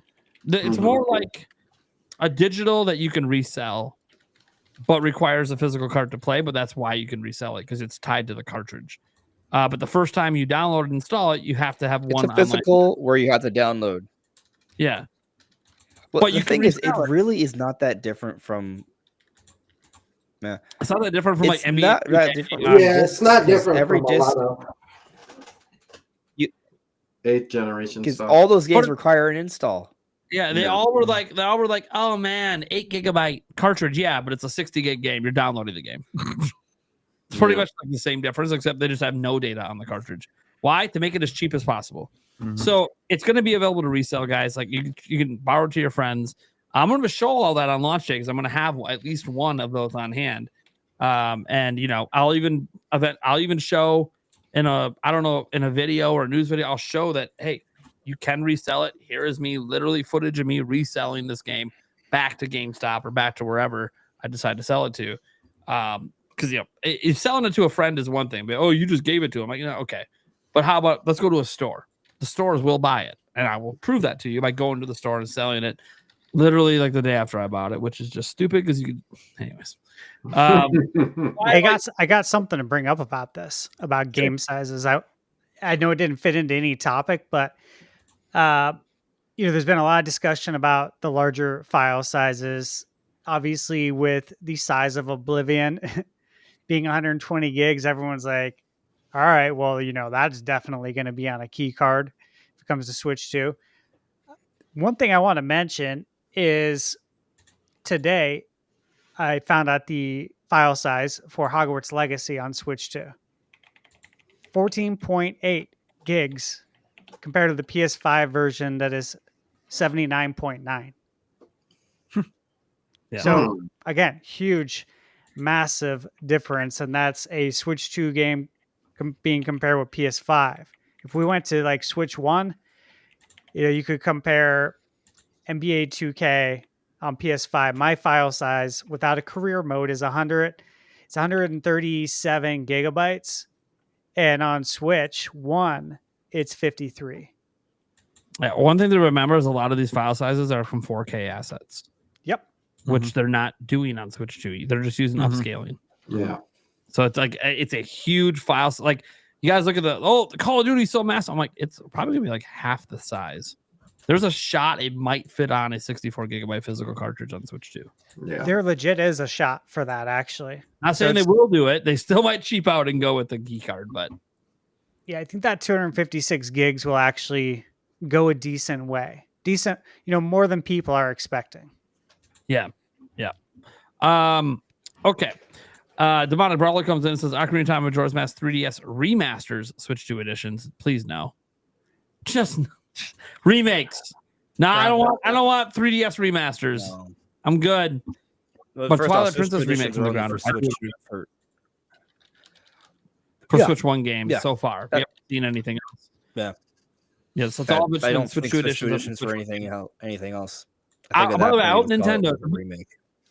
I don't know if I want a lot more Switch 2 editions, but I do want a lot more free updates. Yeah, I wouldn't mind that. Totally. They have a nice list of free updates. I hope that's just the beginning. Like every month they announce a couple more free updates for some of their biggest games. It'd be great. Are you guys under the impression that those are coming day one, the free updates? I think the ones they announced. I think they are too. Yeah. That's badass. That's 12 games. Yeah, no, I think those are the can't ones wait that to are just dive ready. into those. Yeah. Already not now, and there's probably more coming. Yeah. That's They gonna probably be fun. they probably have a small team doing it. That's why they're just going game by game as much. What I many as they can wonder get. is, are those going to be things they announce? I wonder if they'll announce those like in a direct, or it'll be something that's just like, like, oh, these They're games just are now randomly getting kind of Yeah. like Nintendo Music. They just like randomly Yeah. drop. Oh, here's Yeah. a new thing. yeah. Yeah, it'd be cool if there's at least some sort of It announcement. feels like since it it's a might game be update. more like that because Yeah. Yeah, and look, you go on your Switch 2 and you go to play the game, it'll just prompt you, hey, did you know there's a free update for this? What? Why is it being updated? Oh shit, look much better it looks. Like, yeah, cool. Also gives me more to talk about. So I like it. Yeah. But yeah, no, I Twilight Princess from the ground. I think we all want that. So yes. I just want to say that I think the Switch 2 edition thing is the answer to Wii U ports, right? Because the Wii U ports were huge for Switch 1. And I think Nintendo thought, okay, how can we kind of replicate that? Oh, let's do Switch 2 editions. And here's the interesting thing about that. 8 years from now, they can do Switch 3 editions for Switch 2 games. And so they've essentially created a system where they can forever Wii U port bolster their lineups. And that's it. They figured it out. Yeah, and I hope that like in the future, it's less Tears of the Kingdom, Breath of the Wild, like more like Kirby and stuff, like adding new content, like DLC. Yeah, adding new content. I think that's the way to go. Oh yeah, I think that Kirby, and obviously allowing Switch 1 owners a happy Yeah. just to buy the upgrade and be done with it. So they're not spending $80 or $70. But I do like the new content angle. I don't like the still charging MSRP plus new content. But I own all these games, so I'm not gonna have to do that. So, but for new buyers, that's the thing. Like down the line, there could be some more obscure titles they bring back that maybe didn't sell as well that could find a new audience. And $80. We'll see. Some more Zelda love coming into Demonic Brawler. Primary Mastered Switch edition. Yeah, I bet that happens. Especially because of mouse mode. That alone, I bet it happens. Demonic Brawler says The Legend of Zelda Oracles HD 2D remaster / remakes. I mean, look, I think what happened with Link's Awakening is not the end. There's going to be more top-down Zeldas remade. I don't know what the next one is, but I do think that it happens before the next 3D Zelda, like the new brand new 3D Zelda. Let's come in 2028, 2029, or whatever. I think it happens before then, and then I think the next original top-down game will happen after the big 3D Zelda drops. I think we eventually get all of the top-down Zeldas remade, including the original on NES and A Link to the Past. Yeah. Obviously, the Oracle games. And you haven't figured it out. It's probably Grezzo making it. Minish Cap. Doing it. I just hope Yeah, it's a new style. Same here. By the way, I would literally love the art direction. You But look let's so good. go with another art direction. Let's surprise people again. Yeah. I couldn't agree more. I think it's a beautiful art style. Love the toy style like diorama, but it's going to lose its novelty if they do every single game just like like that. Mr. They got to Mario. keep it exciting. Yeah. Yeah, you can't just they can't. I think you did it for 2 games. You can maybe really switch 2 editions of those games. I don't care. But let's go ahead. Actually, I know Link's Awakening is getting a free Are upgrade. people saying my internet's bad? Because I have 900 up and 900 down. Yeah, you're the one cutting out a lot sometimes. Yeah. It could just be your connection to their servers. Beats the fuck out of me. Yep. Maybe it's You because don't- I'm on 900 Best Buy, Upload? Target, and Walmart It's right called- now. it's Yeah, I have called a fiber. 900 upload. Called- Yeah, it's I have called- fiber. Yeah. The limitation could be the computer, like your network card on the computer could be causing problems too. Who knows? Who the fuck 2 knows? minutes remain, gentlemen. Yeah, let's go ahead. Yep. Let's go ahead and get through this stuff. We're getting Ocarina of Time Warriors. Nice. Hell yeah. No. Just moving on. At least not right now. All right. So the next one here is Stephen Vaughn. At GameStop by myself, and I just watched an 80s super nerd walk by. Nice. Balding hair, glasses, thin, in a t-shirt tucked into high nylon shorts, rolled up socks, Hell playing yeah. Triple H's theme on a phone and doing a strut. Hey, he was awesome. ready. He was That ready. That guy's a legend. Dude, Is my connection better now? you seem fine. I mean, it cuts out randomly, so it's hard to tell. Okay. Yeah, well, we'll see. We'll see. That dude's got to be a legend in the city. Unfortunately, Joe, we're not going streaking. It had to be exactly 69. We went over. There's still an outside shot at it, but like it's got to be like, I don't know, 65, 66 more dollars to hit it. So probably not going to happen, but I appreciate it, man. Thanks for the $10. Oh my God. Stephen Vaughn said he walked by again. Time to play the game. Oh, that's great. Yes. This next one here is specifically for Thunderstash. It says Wave Race and Pilot Wings. We gotta believe. We got to. Believe it. We have to put it out there. Yeah. Maybe it'll happen one day. You gotta believe. Thanks, You gotta Pluckers. in Joe Hendry. Anyways, hey, he's at WrestleMania for all of like that 5 was crazy. Yeah. for all of 5 minutes. But hey, he's probably one of the next ones coming up eventually. TARDIS says on Best Buy's website, I shouldn't refresh the page, right? It should auto let me add to cart without refreshing, or what do I do so I don't lose a spot? That's a good question.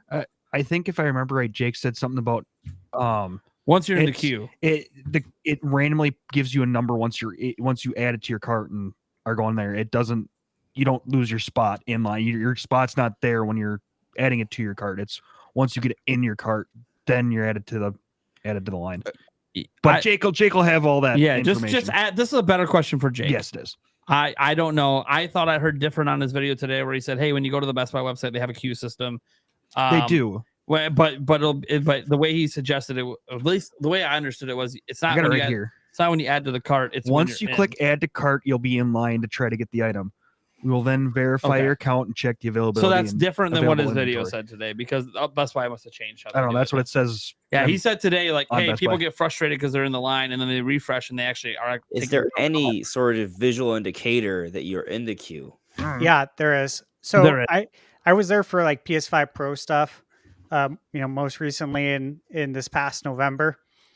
And yeah, you get put into the queue and it'll tell you are in the queue and you just wait. The biggest thing is just do not refresh. People refresh, and when you do that, you go back to the end of the line. So the biggest thing is patience, everyone. Don't refresh. As long as I see them in a queue, I won't refresh. But if I'm not in a queue, You'll know it'll appear right on screen. Yeah. So again, but Jake Randall's a good. Yes. Any questions you have, we're going to be kicking you guys over here in a few minutes. We have one final super chat that came in, at least the final one for now. Yes, folks. Plucky dropping it hard. But we're going streaking. Yeah, I'm streaking. So that means I'm not streaking in person and Best Buy, but it means I gotta chug the beer. So while I take care of that chug, and I guess you guys really wanted the burp at the end of the stream. Why don't we go around the room? Stash, why don't you take people around the room and let them say what they got going on and where they can find them? Yeah. All right. Let's start with Deacon Sandstorm McDowell. Where can everybody find you? Yo. Yes. So you can find me on the Sandstorm Show Rebirth channel. Just type in Sandstorm Show. It'll take you there. As well, you can find me on Twitter. And I got to make sure my handle's right. Am I Deacon? I am. I am. No. I don't know. I had to make sure. So exactly like how you see it here, you can find me on Twitter as well, actually on Instagram as well too.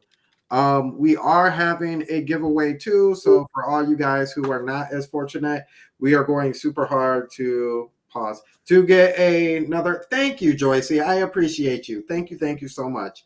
To get another Switch 2. So we are having a Switch 2 giveaway. Gleam didn't allow us to do this, but I'm letting you know here and now. If you are not a subscriber to the channel, you are not going to be able to participate. Yeah. Tip for the future: viral sweep. It costs, but viral sweep.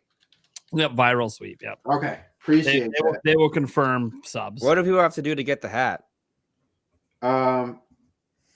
Ask Nintendo. I feel like I keep my stuff as exclusive, like Miyamoto keeps all his new shirts that I want.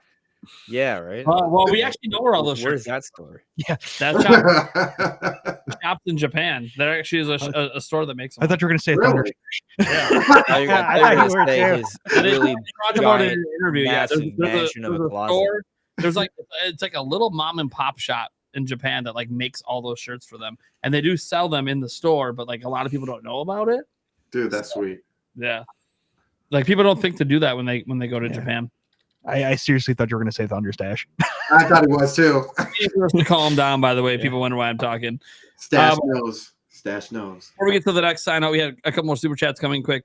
Not to 712 said there may be a day when our orders will fail, but it is not this day. This day we pre-order. By all that you hold dear on this good earth, I bid you stand, gamers. Good, my fellows. Very Independence Day. Yeah, I like it. It took me a moment in reading it to realize what he was doing. I'm like, okay, we got to do the voice. Come on. Yeah, that was good. Stephen Vaughn, would you all love me to share a picture on X of my Chevy Impala Ghostbusters car? Yeah. What? Yes. Of course. Yeah. What are you doing? In front of GameStop temporarily? Wait, you're going to take that shit to GameStop and take a photo? Lights and everything? Dude, you post that, tag me, I will share that shit. Hell Play yeah. the music though. You gotta play the music. Oh, yes. Take a video with the music playing. That would be sick. Did the lights turn on too? That'd be awesome. That'd be even Says better. lights and everything. That'd be, oh, let's do it. I don't know. Let's do it, baby. Hell I yeah. want to. Yes. This needs to happen. This needs to happen. Hell yeah. I mean, if you happen to live in my area, if you want to pull up to my GameStop and do Yeah, right. that'd be even better. You'd be on live stream. I will start the stream for that. Mhm. All right, Stash. Keep bringing it around. We did one person. Okay, guys. Andres Restart. Where can everyone find you? And what do you got in the pipeline? What are you working on? Oh, you can find me on The Great Unknown, also known as YouTube. Andres Restarts my channel, and I do stuff. So, yeah, I will say, normally I don't do this, but I am trying to hit 50K by Yeah. June 5th, and we're coming close. We're almost kind of pacing, right? Like it's gonna be a tight race. So Let if me you add to enjoy that theories too. and stuff. Yes. Yeah. Let me add to that, like just to everybody and everyone's chat, because I know we're streaming this. A few of us are. If you haven't subscribed to Andres Restart, what are you waiting for? I've been subscribed for a very long time, since long before I knew you, and I listen to and watch all the videos.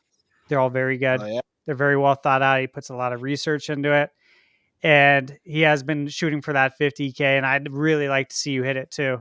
Yeah, And I think it's very well deserved. So Appreciate it. I man. had Thank you subbed, and I think it was on my previous channel because you did a lot of stuff with Rob. Yeah. Love Rob. Yeah. So he's been on the channel too, and I'm like, man, I know Andres is on my thing. Sure enough, you're not, because this is a different channel. So Yeah. There you go. You gained at least one, baby. Plus But one. no, seriously, guys, get him to 50K. Heck yeah. Hey, we secretly behind the scenes pushed Stash to get over that finish line to 100K. We pushed Gamebird to get to his 1.5, and hey, he's actually 1.53 now. Hell yeah. Damn. The 2K before the end of the year, guys. It has to happen. Andres Restart, we got to get him to 50 because look, man, setting aside the fact that he's been a long-term friend of the channel and friend, we met each other in person. We have each other's phone numbers. We sometimes call each other and talk the shit, bullshit on sports. He lost, by the way. I'm just happy they competed. I know they did lost. They competed. I'm happy. But yeah, because they really don't really have much. They have no business competing with them. Yeah, just making it fun to watch as you kind of hope for the Heat. Yeah. And they did that today, so good for them. But no, Andres Restart, he's been a friend of the channel for a long time. He's literally been like co-hosting with the old podcast for years, the Nintendo Prime podcast, and like he's known my channel since like I was back at the 50K mark. Like that's how far back it goes. And as my channel has exploded, his hasn't, and I don't get it because he makes better content than me. What's wrong with you guys subscribing to my dumbass? Remember, I'm the clickbaiter. Stop going to the clickbaiter and go to the guy that makes the real content. Yeah, clickbait too, apparently. So Yeah, I know. Yeah. Apparently, everything you do is clickbait. I know. It's welcome to the internet. But no, seriously, guys, Andres Restart makes amazing content. I mean, you can even look; he's getting pretty good views on a lot of his stuff. Keep it up, man. You're kicking ass over there. I want to see you explode this year. I want to see you hit that wave and just fucking go. That'd be good. That would be nice, but we'll see what happens. Yeah, Thank we'll you. see what fucking happens. He's awesome. Yeah, he's the masturbator. That's right. That's a giant pause. Hey, bird. What is up? The Game Bird here. I want to echo everything that was said about Andres' channel. I've been friends with Andres for a while. Such a cool dude, but beyond that, one of the best Nintendo channels out there, period, in my opinion. Great content, a lot of interesting discussions, phenomenal theories, and like Nate said, if you guys aren't subscribed, what's wrong with you? Subscribe to the man's being channel. so nice to me. You're making Let's me get him to uncomfortable. 50. We just want you to come back. We just really want you to come back We need because to we let a can't find any Nintendo- guest right now. Nintendo Legend wants to chime in about you guys not being subscribed to Andres Restart. What's wrong with you? Oh man, That was Reggie. Nice and simple. But enough about Andres. Let's talk about me. I'm GameBird Classic. You guys can find me here on YouTube at GameBird Classic or on Twitter at _Birdmaster. I make Nintendo content, and if you like a little bit of goofiness, a little bit of laughs, definitely check out my channel because I do a lot of weird stuff. If you like the intro, Yes. that's what he does. Yes. It's hilarious. And I It was love a it. good Yes. intro. And the thing is, And even a real Craziest intro. Yeah. Just wait. yeah, the real intro is cooking right now. I apologize. This one's going to take a little bit of time. Oh no, the more time you know, it cooks, better it is, But baby. the thing is, this one's so rewatchable. Like every It is. time, I'm just like It's in awe. hilarious. Yeah, But the Well, ads are thank going you, to go guys. nowhere, guys. As long as we sell that particular merch, I'll just randomly drop it in the show. It's just, Yeah, so good. and It's a And I good do have a intermission thing. Maybe it is a good intermission as well if we need to step away for whatever reason. Bathroom breaks. Bathroom breaks, etc. for those 4-hour But- podcasts. It's every week. It's every week. Anyways, There you But go. yeah, that's me. I'm trying to hit 2K. Yeah. Appreciate anyone who checks out the channel and supports. I'd love to hit it by the time Switch 2 launches. And I've got videos planned. I've been busy working on this new intro, so my content's a little bit slow. But anyways, once that's done, I'll be cooking this year with Switch 2. fuck yeah. There we go. Can't wait. Thunderstash. Yep, you find me on YouTube at Thunderstash Gaming and Twitter Thunderstash_YT and then Thunderstash Gaming everywhere else. As far as what I'm working on, so much right now. Assassin's Creed Shadows, working on wrapping that up for review, and that'll be a fun one since we all know that's coming to Switch 2. Just a matter of when, not if, since it's already been rated. Rating. Yep. Got that. I got a portable projector that I'm going to be reviewing that looks really cool and that I will most likely be bringing with me when I go for the Switch 2 launch. Midnight launch, probably- baby. Yeah, I'll probably bring it and throw up Shit on the Mario building, Kart and baby. Smash. Fuck Yep. yeah. Should be fun. I have so many more videos. I literally I have a list of everything I'm working on. I have Claire Obscure Expedition 33. I Hell yeah. just need time to play it. Right. Just download it today. Fuck yeah. Yeah, there's a lot. There's a lot to do in order to be ready for Switch 2. That's how it goes. Yeah. You guys know me and Eric, right? We're basically the tag team for Nintendo Prime and the Clips channel for Eric over there. The reason I'm not letting Eric say anything is, motherfuckers, you're going to see me on this channel literally in probably 5-6 hours. We're going to be right back streaming right here at Nintendo Prime live from GameStop, getting our pre-orders in. Really before the pre-orders, obviously.